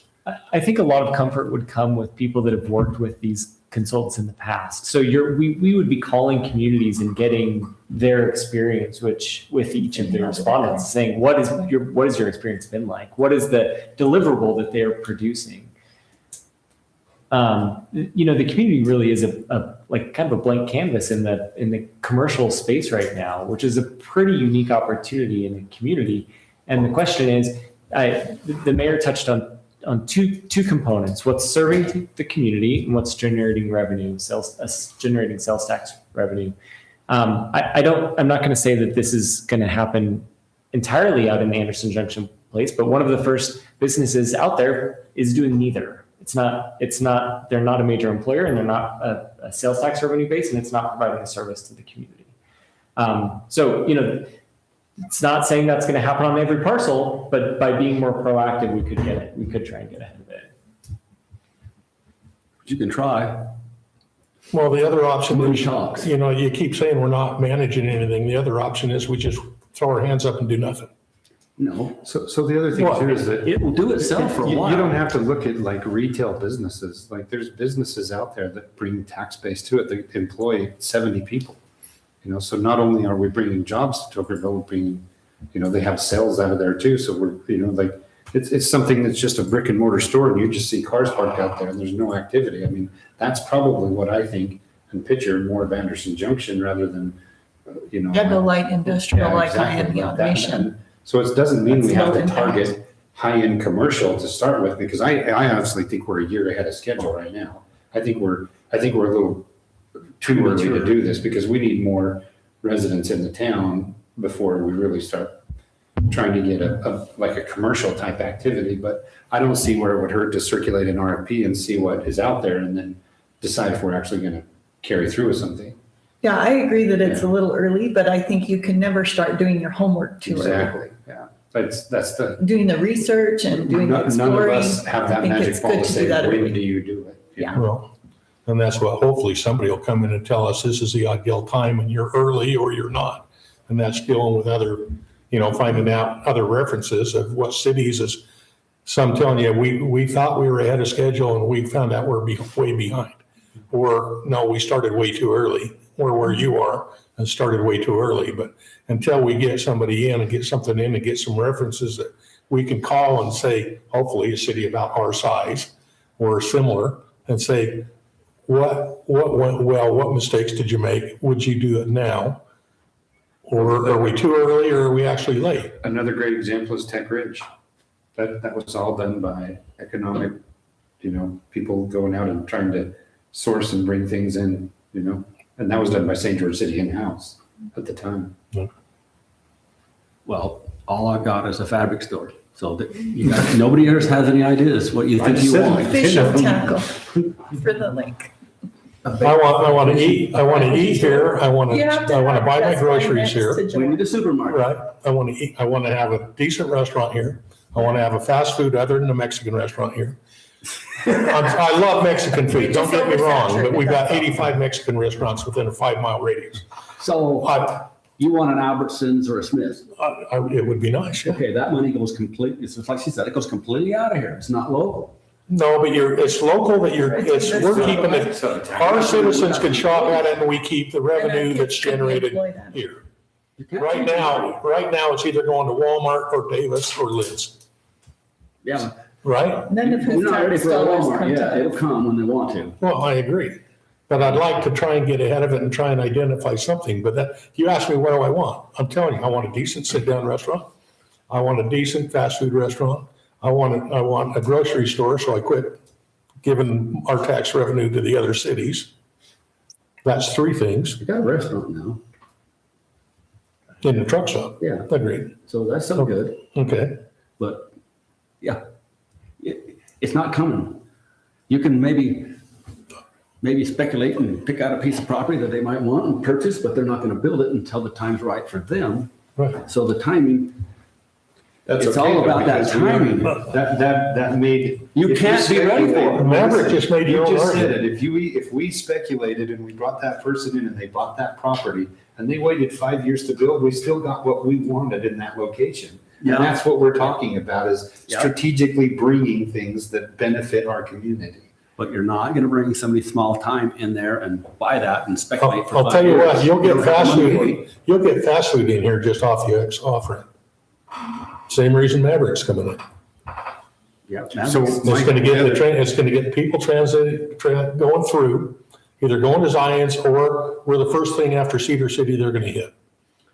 My other question was the budget. We're at in the budget. Do we, Yeah, it would be incorporated into the next fiscal year budget. so next year? Yeah, so we would circulate the RFP and then, Yeah, it'd be published for probably a few weeks, a month. yeah, There'd be a selection period. see, And we're speculating on cost. and is there even, so if we did circulate an RFP and said, yeah, we just don't want to do it, we didn't, can we do that? We don't have to take Yeah, it. no, We'd have there's to no just- obligation. Yeah, he's got Just no wanna make obligation sure. in here. It's got an opt-out right down here somewhere. So I think you did a good job on the RFP. I I like mean, that. engagement's expectations, but I still think it's a little early. I like the work you did on the RFP. I think it's pretty comprehensive, so I appreciate the work you did on it. The question I have, I think it's a good idea for a lot of the reasons that I've heard. I do have some of the concerns that Wayne has is when exactly is the right time to do this, because we do need the rooftops, which has been expressed by other developers that have come in here wanting to do other commercial projects and stuff. So I think that's important. One of the questions I had, and it just refers back, and with the economic development consultant, they're specifically on, retail, restaurants, commercial, that kind of stuff. And my question is we, as a city, are we working through like what an urban planner would do? Where he would look at our city, he would designate areas for commercial, retail, housing, zoning, all that kind of stuff. And then we would do because the urban planner is not going to be the one that goes out and get the commercial. But are you guys comfortable as the officer, staff of the city in doing that urban planning? Or should we be looking for an urban planner Can I answer to some of that? to? So when you're talking about urban planning, the NPDO is. Right, I know that's one, yeah, I know that's one side of it. And then the only other commercial we have is Anderson Junction. Yeah, and I mean, the general plan is part of that also. I don't But I see- mean, with Firelight and all that stuff I know it's pretty much specified, but is there areas where we're not, where we might need that? I'm throwing it out there just for a conversation. I It does seem think, like the commercial hubs are kind of pre-designated. The scope is pretty narrow of, what the commercial hotspots for the community are. I think if we had to cross that road, so just like kind of justifying it, someone's gonna come in and say, hey, I would like to put commercial downtown here, right? And they'd have to do a zone change and all this Sure. stuff, and then it's gonna Sure. be, so that's why I think most of the commercial is pretty much, and Firelight has a lot of leeway in that NPDO to kind of move parcels around Right. and do it, inside of the planning areas. Right. Well, and I want to bring up one thing is the exact thing that Wayne said is you said we're not managing anything. I don't want to just, the citizens come in and say, what have you done to manage anything? Now, I want. The property owners. Read those two strategic directives and tell me how do you believe that? But right now, what I'm saying is let's try and manage something, Wayne. Well, let's look at it this way. We could probably take maybe a little Mexican joint to come in, and buy something, get a lot for 50, 60,000. And then 2 years down the lane, here comes Cafe Rio and drives them right out of business because we worked hard to get some small one in there. I worry about, and that's why I don't think it would work because I don't think they'll have the money to do it. But you start getting some places and then you get the big ones that kill you, that wipe you right out. You got a little nice supermarket out here, maybe the size of Lynn's, and then Walmart moves in out there. Who's going to take all the business? There's no win in it. I'm against the consultant idea because I don't want to spend the money because I know what consultants do. And I'm not saying it's a bad idea, but I just think it's early and nobody knows when it's too late. What I'm Yeah, curious- Right now, it's early because you don't have population. We keep, And so yeah, you can't, I don't know how you can go out and recruit anybody for the next year or so. And then, okay, I recruited these people, but you got to wait for 5 or 6 years. Yeah, we're thinking maybe 10 before we can do anything. Let me ask you this. So let's say we circulate an RFP and you're basically getting somebody's resume. And this guy comes in and he says, I was dealing with a population base of like 1,000 in this town, and I brought this in, and I brought this in, and I brought that in, and now this town is this much population, and their income is this, and like, so they're like giving you a resume of what they did, and it fits our mold perfectly. I don't mind looking at it, no. Yeah, so I mean, that's all this is we're gonna circulate an RFP. We to are. Look at these resumes and see if it may help us in the future. And we get that recipe next month and we're gonna wanna act on it. Or, well, no, we may come in and say, they may come in and say you're early. Or we may come in and say, no, we've talked to the other cities off your reference and they're saying, Don't. don't do it yet. But we did, Or they're we saying, don't know any of this because we can't, unless we circulate an RFP, Yeah. we don't know any of that. no, and you're doing everything off the population base. And I'm going the ones that are coming online first are the ones over at I-15. That's your first ones coming online, which are not gonna be purely population based. Yeah, they won't be rooftop regulated. Right. They don't. But that's the first ones coming online. That's Boulder Ridge and Conservancy District land. Do you ever see this That's city? why needing Maverick moved there, economic because they don't care about how many houses you have. in Torqueville. Agreed. But do we not care about that either? They're gonna pull it off the freeway. Yeah. Well, we'll get something, but that money is not local by no means. Well, but the tax revenue is. Yeah. And the better we can do on a commercial tax revenue, the better off the citizens in the city are that we aren't gonna have to raise property tax. Because that's all we have right now is property tax. That's true. 15 employees And to think that we're not gonna grow and have to increase staff and directly into stuff their pocket. with this growth, Well, which we control the staff and not grow. We don't have no money right now, guys. well, that's the reason we need some commercial to come up. You know, you're not gonna get it. There's populations not here to support it unless. We just had this discussion. I know. We just had that discussion. Maverick's moving in there. Nobody's gonna move next to Maverick. So you got 4 lots there that's available until Conservancy District gets their 80 ready. Motels like to do So- next to Maverick. A motel could come in. No one's gonna be there though. But I mean, But is that what you want as motels? They're not all gonna eat at Sap Brothers. You know, for me, well, Zap Brothers are running down the wrong path there. if you refer back to the strategic plan which you're referencing, Wayne, it says we prioritize controlled growth and protection. When have we tried to control Okay, growth? We've but, got 650 okay, houses. I coming out here understand. right now.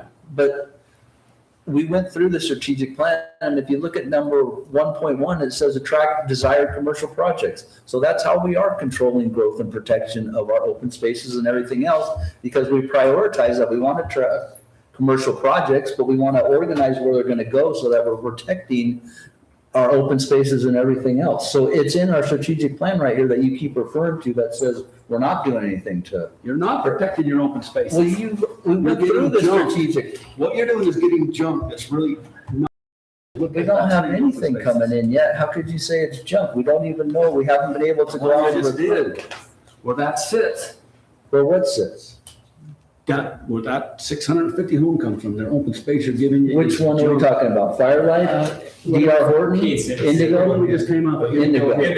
Indigo. Yeah, you get things like detention basins and things like that for open space. Tocqueville is unique. It has lots of hillsides and acreages. Now we're popping these hills right out of the Sparks account on the edge side, so your natural beauty's gone. I'm of a different breed than all you folks.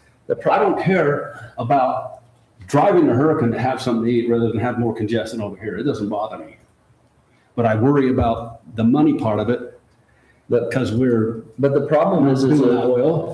is as a small town as we are, as we grow with all these rooftops, we're not able to support that as far as infrastructure and that kind of stuff, unless we get the commercial in here so that we can get some tax base and revenue, so that that'll enable us to support the infrastructure that all these new house rooftops are going to require. And as the city grows and as time goes and the Infrastructure is built for you. You don't have to build it. to maintain it over the years. But let's face it, the property owners, if they're gonna build commercial, they're gonna build it. At PA6 right here, why do you think all these houses are that far away from here? This is all commercial. This is all things that are gonna be commercial in front and directly off the map. The thing is. We have lots of commercial. I'm not doubting Okay, that. so what do you want to see in that commercial? It's gonna be commercial. It is. What do you wanna see? I don't really care. Well, I do. I do too. I want it to remain as Commercial isn't just commercial. You've got different types of commercial coming in. And there's some types that I would prefer not come in, and there's some types I would prefer to come in. Any person can come in here right now and put what they want as long as it fits. And you might not like it. But you Absolutely. can't change it. It's in your ordinance. You can change it if you have a consultant try to attract the No, we ones can- that you You're want.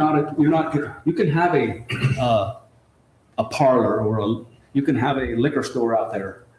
It's already in your ordinances, guys. You can't now deny it now. But we Agreed. can And try some- to attract, in the general plan, it talks about leakage, and we have high leakage in motor We do have vehicle leakage. parts and dealers, furniture and home furnishings, electronics and appliances, building material, garden equipment, supplies, food and beverage stores, health and personal care, clothing and services, and drinking places. We'll have All of those You're- things should serve us. We don't necessarily.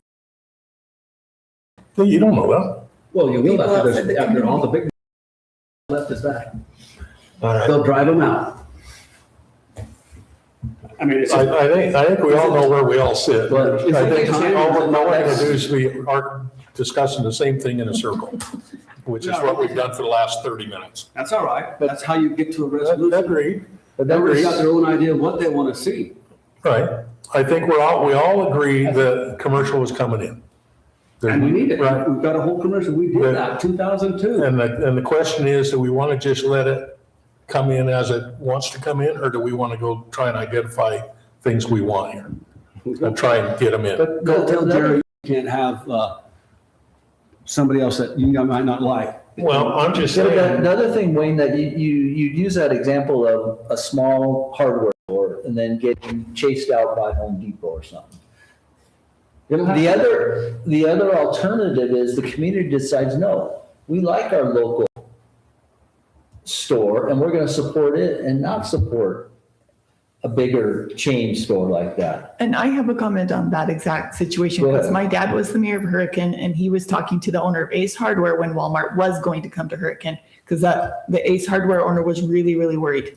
And my dad said, no, as soon as Walmart gets here, your business is going to improve. Because if people don't have to go to St. George, they're going to stop in Hurricane and get the stuff they can't get at Walmart at Ace. And he talked to him a few years later, and that exact thing had happened, and their sales had gone up. Because if you attract economic development, if people come and stay and spend their money in this area. So it can have like the rising level raises all the boats. Look at Ace now. They're 20% higher than anybody else. You got to pay for it. Yeah, and they've expanded. Yeah. And their prices Their are business crazy is high. doing well. it is the American way, it's supply and demand. Yeah, it just doesn't work. And Hurricane gets all the tax revenue, and we Yeah. get none, and we go spend our money over there. Okay. Councilmember Olson, I did, If you don't think I understand that, I don't think you understand the concept. That this is early and you can't tell business people, and you can't say, you're building here, you're not building here. You can't do that. I actually think a lot of us agree with you that we may be early. You can't order them around. Home Depot can come here tomorrow and get a permit and put it up. And what can you do? Well, You say no? we don't have any hardware store right now, so if we go to Home Depot, great. Is that even delivered to us? Anyway, I think the point is, do we want to put the RFP out, and then we can evaluate once we get something back in, whether we're early, whether we're late, whether it's even something we want to do. I want to put the RFP out there because I'm curious as hell. I do too. Okay, that's what we're trying to get to. Why did you not say that 30 minutes ago? That's why I'm saying you just don't understand. You don't understand where I'm coming from. We all agree with you on I'm that. trying to get the bottom of it and work the top. You guys are trying to work the top down. Okay, we met in the middle. What direction do you need from us? I think we're clear on the direction we will be, publishing an RFP. Some of you need to Okay. work. I think all four of them said I that. like it here. Did we not? Did the four of you not say that? I think we're all. You want to put the RFP out? I would love to see the RFP put out, but I'm a little bit hesitant on when we Okay. spend the money on it. That's. All right, Ben, you got your direction. Great, thank you. Next Next, meet with the Boy, that was RFP guy painful. once he gets in, They're gonna present to us probably. present to us. Or we'll Or get a we'll folder review with their all their proposals. Yeah. Okay, we're moving on. Work items number 3, discussion on ordinance 2026XX, property tax revenue and truth in taxation policy. So again, this ties back to a strategic objective from the current year. So a year ago, we decided in the current fiscal year that we would look at what a ordinance around or a policy around truth in taxation would look like. I wanted to create just a little bit of the foundation on what property tax is in Utah and how it works. So property tax is a critical revenue for municipalities. It is intended to pay for operations and maintenance, repair and replacement, for general government operations. There are other revenue sources, the other primary revenue source being sales tax revenue. For roads specifically, there's B&C road funds, which are entirely insufficient for road maintenance. There's RAP tax, for example, Recreation, Arts, and Parks, that can pay for parks maintenance or capital facilities, building capital facilities.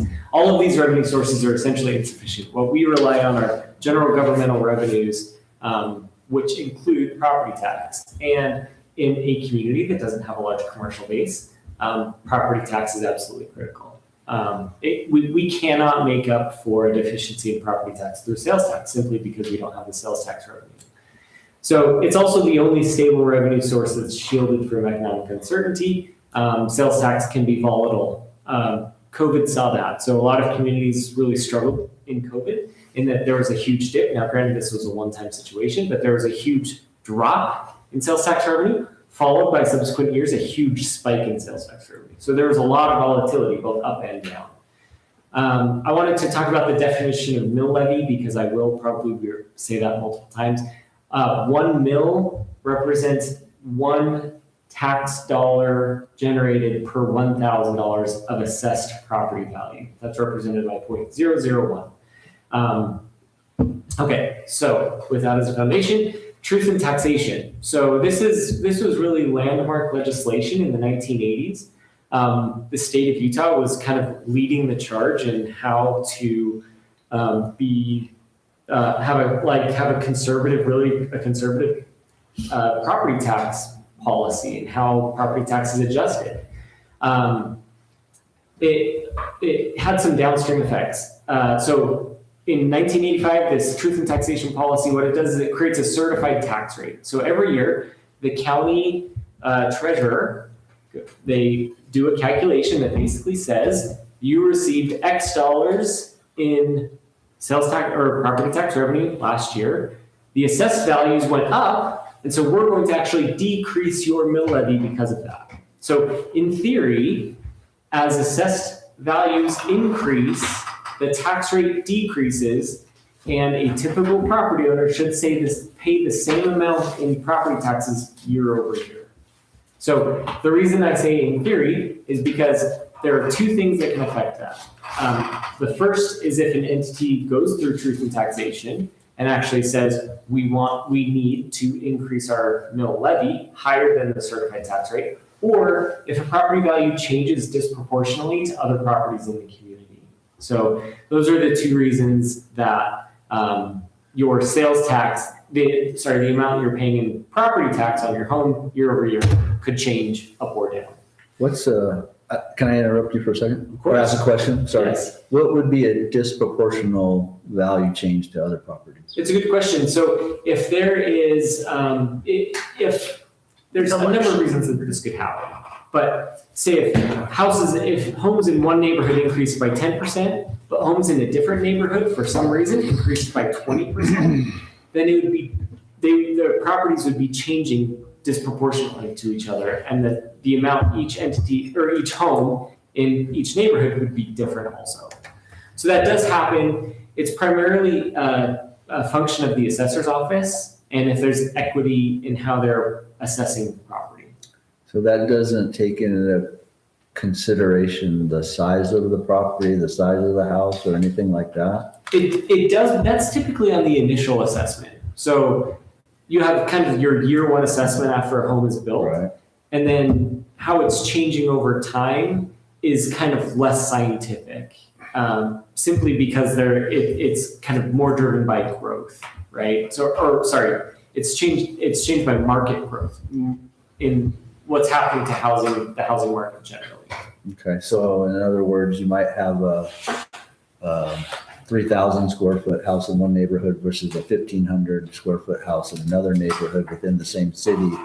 And disproportionately, the $300,000 house would go up more. The reality is this disproportionate change. The only reason that I mention it is because it kind of is a theoretical.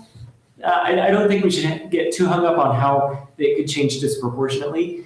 There are some counties in the state who assessors, properly or improperly, will assess different areas at a time. So they'll say, this part of town is being assessed this year, a different part of town is being assessed next year. Okay. And that will create huge changes, Okay. especially with a changing market like we have with Okay.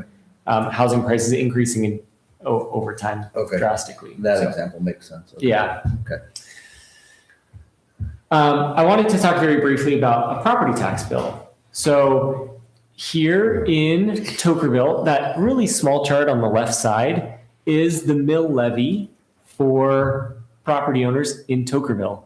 So, and this is ranked high to low. So the school district is the biggest taxing entity, as it is throughout the state. School districts are typically the biggest taxing entities, with a mill levy of 4.6 mills. And then you have Hurricane Valley at 0.9 mills. Tokerville City is 0.96 mills. And then it kind of goes down. You have the county, the Conservancy District, the assessing entities, and the mosquito abatement group.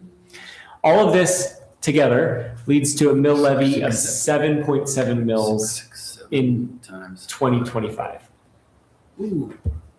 Okay, so here on the right side, I have an example. So the median, I think the median home value in Tokerville is 590,000. If this is a primary residential property, you have an exemption on 45% of the property. That leaves an assessed value of $324,000. So the amount that you'll pay in 2025 is $2,500 in property taxes. To the city goes, of that $2,500, $300 is the city property tax. This is a side note because we talk a lot about public infrastructure districts. This doesn't have a lot to do with property tax, but I did think it's interesting. As a point of reference, the Pineview PID mill levy ceiling is 7 mills. So in theory, if a property owner is buying a home within the Pineview Public Infrastructure District, their property tax rate could be double what somebody is paying outside of that public infrastructure district. Kind of an interesting side note. Surprise. Okay, so now we get to this proposed policy, kind of the why behind it. So what we're doing, what this proposal is, truth in taxation it's driven by state statute. It was modified. It is a strategic objective for this year. I held off until the legislative session to make sure that whatever ordinance we adopted or whatever ordinance I put in front of council to consider would still be compliant with state statute. So what we're doing is we're kind of building a framework around the state guidelines, the state statute for truth in taxation. And so the proposal in the draft ordinance is that truth in taxation is considered every other year based on 2 primary factors. There's an inflationary adjustment because property tax does not increase proportionally to inflation, and any other identified unfunded needs. So say, for example, we say we have 2 new parks in Firelight and we don't have the new revenue to support the additional maintenance required with those 2 parks. We need to hire 1 more parks employee. It could be that we do an inflationary adjustment tax and we do an adjustment to hire 1 new employee. And we would communicate this to the public in May. Here's what I really like about this idea. It's really hard to comment as a member of the public in the budget process, right? A budget, we have annual hearings for the budget, and how many people come and comment on it? It's really not very many because it's, hard to interpret. It's hard to understand year over year the changes. this policy does is it says, if we're going to do truth in taxation, we're going to identify exactly why we are going to consider a property tax increase. It's because we need to hire a new employee for parks so that we can maintain the 2 new parks, and because we need to keep up with inflation. And if we decide not to pursue property tax increase, then we say, okay, this is the result of that. We are not going to be able to crack seal half of the streets this year because we don't have the money to do that. We don't have the money to keep up. So basically, we're kind of just, my hope with this policy is that we're just more transparent in how we approach a property tax consideration. If we don't do a property tax increase, we say why. If we do a property tax increase, or if we consider a property tax increase, we're also giving that reason. And we're giving plenty of time to the public because we're notifying the public in May. The hearing, the truth in taxation hearing, doesn't occur until August. And so we have, quite a few city council meetings between those two, between notifying the public and getting that information out and that final hearing that happens in August. So the intent of the policy is simply to create these predetermined intervals of truth in taxation. We want to avoid, one of the goals is to avoid large one-time increases in property tax. You see this every year throughout the state. It makes headlines every June. X city is considering 100% property tax increase. St. George City did this a couple of years ago. They had not gone through truth in taxation in 35 years. Since 1985, when the legislation was adopted, they had never done truth in taxation. They did it for the first time a couple of years ago, and it ultimately failed because what they needed was too much. It was too big. There was a lot of public pressure, and ultimately they are now using sales tax revenue to kind of subsidize that gap that property tax revenue should have or could have paid for. And again, this provides the public some specific things that they can provide feedback on as it relates to city finances. I think that's one of the really important things about what this policy would do. That said, it was in your packet, so hope you've had a chance to read it. Again, I'm not looking for, this is not up for action this evening. We're just introducing the idea and getting it in front of you for the first time. So happy to answer any questions that you might have about it. Does the state set the dates for truth in taxation? They do, yeah. So we couldn't let's have a hearing next month. It has to be these specific Very timeline. specific, yep. Okay. Okay. Yeah. How does the CPI reflect in accordance with the Tokerville percentage number? Yeah, so So- CPI, so this is the Consumer Price Index. This is what I recommended using as a baseline for the inflationary adjustment. And it's like, I think what you're asking is, how does that tie back to our increase in costs? Yeah, Like, or how would we reflect that back into our percentage? Because it can't be percentage for percentage. right, so you would use, I mean, it could be. But it Yeah. would be a pretty big. So it's like, say 2.5% over 2 years. So you experience 2.5% inflation for 2 years. So then you could do a 5% increase in property tax in the dollars. Yes, Yeah. because I believe, a lot of the way that raises are working inside of the city is off the CPI index, right? Yeah, So we use like- that same. So if we're not raising at least the CPI on a yearly, we're going backwards, right? So I would suggest that at least we look at a fraction of the CPI, at least every year, because if not, we're gonna have that big jump and we're never gonna get ahead of it. We're always gonna be behind.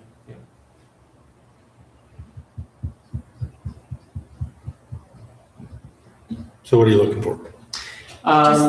Just direction. I anticipate, so the ordinance is drafted. If there's any concerns, if this is something that, any thoughts that you have, anything that you'd like to incorporate or change, if you like it, hate it, I'm kind of interested in hearing more what you have to say about it. Really? I really like transparency, so I think this is a good idea. So you're looking at putting it on as an item for us to consider the ordinance before us in the next meeting? Yeah. And nobody likes to increase taxes. Nobody likes to see their taxes increase, but like you said, and like Joey pointed out, I mean, we're not even keeping up with No, the CPI at all.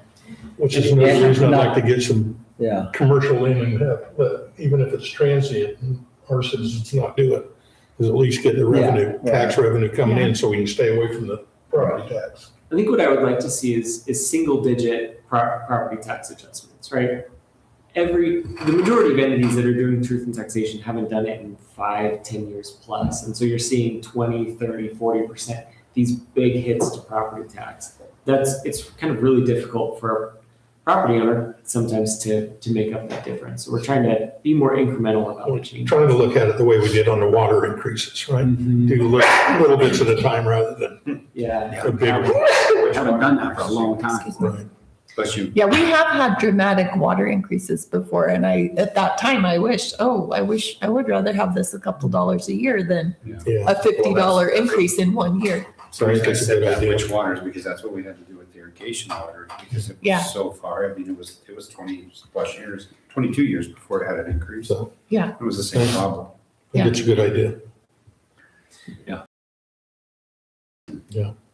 Yeah, and that will be To know where determined we're by at. the council, right? Yeah. So we'll say, maybe that's too much. Maybe we can make up for it in a different way, but at least we're initiating the You can conversation start the catch up. every year. It's a great As- idea. Well, as we get more rooftops, paying into property tax, our mill levy goes down, correct? So, okay, there's a bit of confusion, and I have heard a bit of confusion in the past, especially here in, about how new growth works. Okay. The certified tax rate is actually, it's kind of captured in one page on it. It's a publicly available, it's on the state website about how it works. The new growth calculation is probably one of the most misunderstood components of that. And oddly enough, it's a bit of a guess by the county treasurer who is responsible for, it's the county assessor and the county treasurer calculate this new growth calculation. But it does add new growth adds on to that foundation of your revenue. So the idea is basically a new house is built, it increases your demand for services. And so that is new growth on top of your prior year revenue. So it does add on to that baseline. Okay, and then how does it affect the current payers, the current property tax payer? So it Should should be the same. completely excluded. So that if some massive commercial development went in overnight in Tokerville, so I think total property tax revenue in Tokerville is something like $300,000. If a huge new facility was built that was valued in tens of millions of dollars, the residents that are paying into that $300,000, they would stay the same. But the city's total property tax revenue would increase substantially. So we'd get more than $300,000, but what the residents are paying, existing residents are paying would stay the same. Does that make sense? Yeah. Maybe a bad example, but. No, it does somewhat. So with that example, let's just, for discussion, with that example, our household's paying 300,000. Now you've suddenly increased the revenue by this commercial project coming in, say 50,000. So now we're getting 350. Why do we need to increase taxes then? So the theory behind it is that the demand of that new $50,000 is proportional to the service that you're already providing to the existing community. If we need one policeman for 100 houses, and then we have 50 more, we need 1.5 Yeah, but we're policemen. So talking- the new revenue should No, cover I that get other half that part, commercial. but we're talking a commercial right now. Yeah, that is, the residential is probably a better Okay, so example. let's discuss it that way then. So 300,000, 100 houses, and we suddenly add 100 more houses. Yep, So how that 100 more houses would contribute, would double the okay, available has to property. so do that's their level of 600,000. Yep, and now we have double the demand for. Yeah, but you just got double the money, so why do you need more taxes? Even though Because- you have double the demand, you just got double the. Because your policeman gets a raise every year and you. Well, no, I get that part too. We're talking about the CPI, but what I'm talking about specifically is we went from 100 houses at 300,000, let's say, Yep. to 200 houses at 600,000. So we're not really doubling anything. We've doubled the revenue to pay for those extra 100 houses. Yep. So why would we want to raise taxes in that example?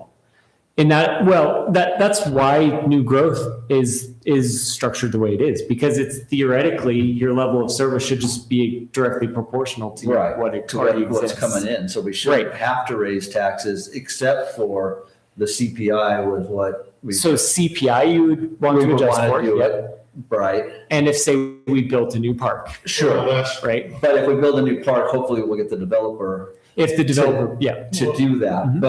But you're right. Your other example is if we have a specific item that we want to Yeah. finance, that would be another reason to raise the taxes. So if we want to, I don't know, pick something, we want to. well, very, very relevant is we're building Westfield Park. That didn't require any maintenance previously. That will create demand on public works. If we Sure. build a trail network, that's not Yeah. built by a developer. Sure. It's not tied to new growth at all. So I understand Yeah. those two examples. The only thing that I don't see a reason for raising taxes is if we go from 100 houses to 200,000 because you're getting the increased taxes. Right. So That would- wouldn't yeah, be, there's no need. that wouldn't be a Right. reason to. Wouldn't be a part of the conversation. Okay. We wouldn't say, well, we've had X new growth, That's, but it would be, we need to increase level of service in this department. yeah. but Eric, and I want to point out the 100 houses here versus 100 houses that's coming in Firelight that comes with trails and parks and Sure. everything else that we're having to maintain that we haven't had here. Yeah, but we're also getting impact fees to help some. So that's not, But that's But that's not not- ongoing. I know, that's just a one-time initiative. I'm I looking get at, I'm that. looking Yeah, at no, I get maintenance that. that have Yeah. to be done. Well, I get that. I get that. Yeah. I get that.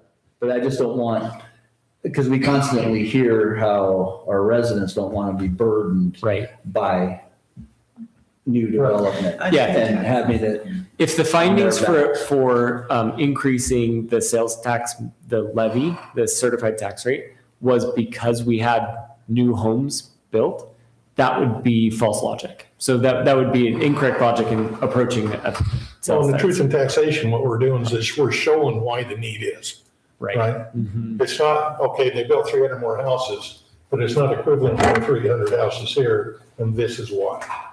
It's not, we're just gonna raise it, we have to show you exactly why we have to raise it. yeah. no, That's why I like Yeah. it. No, I agree with the transparency and how you wrote it.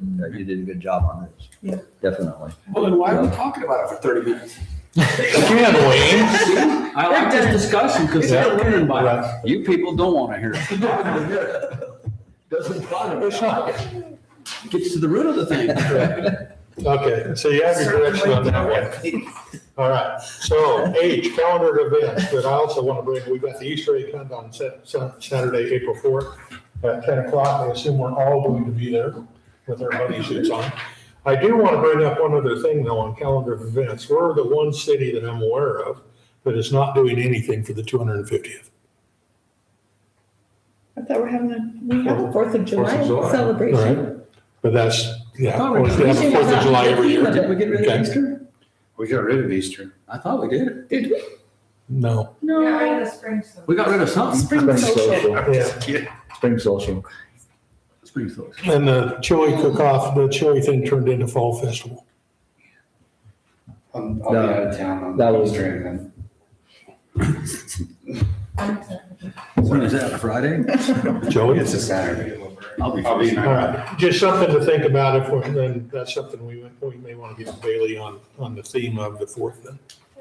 Yeah, we should promote the 4th of July for the 250.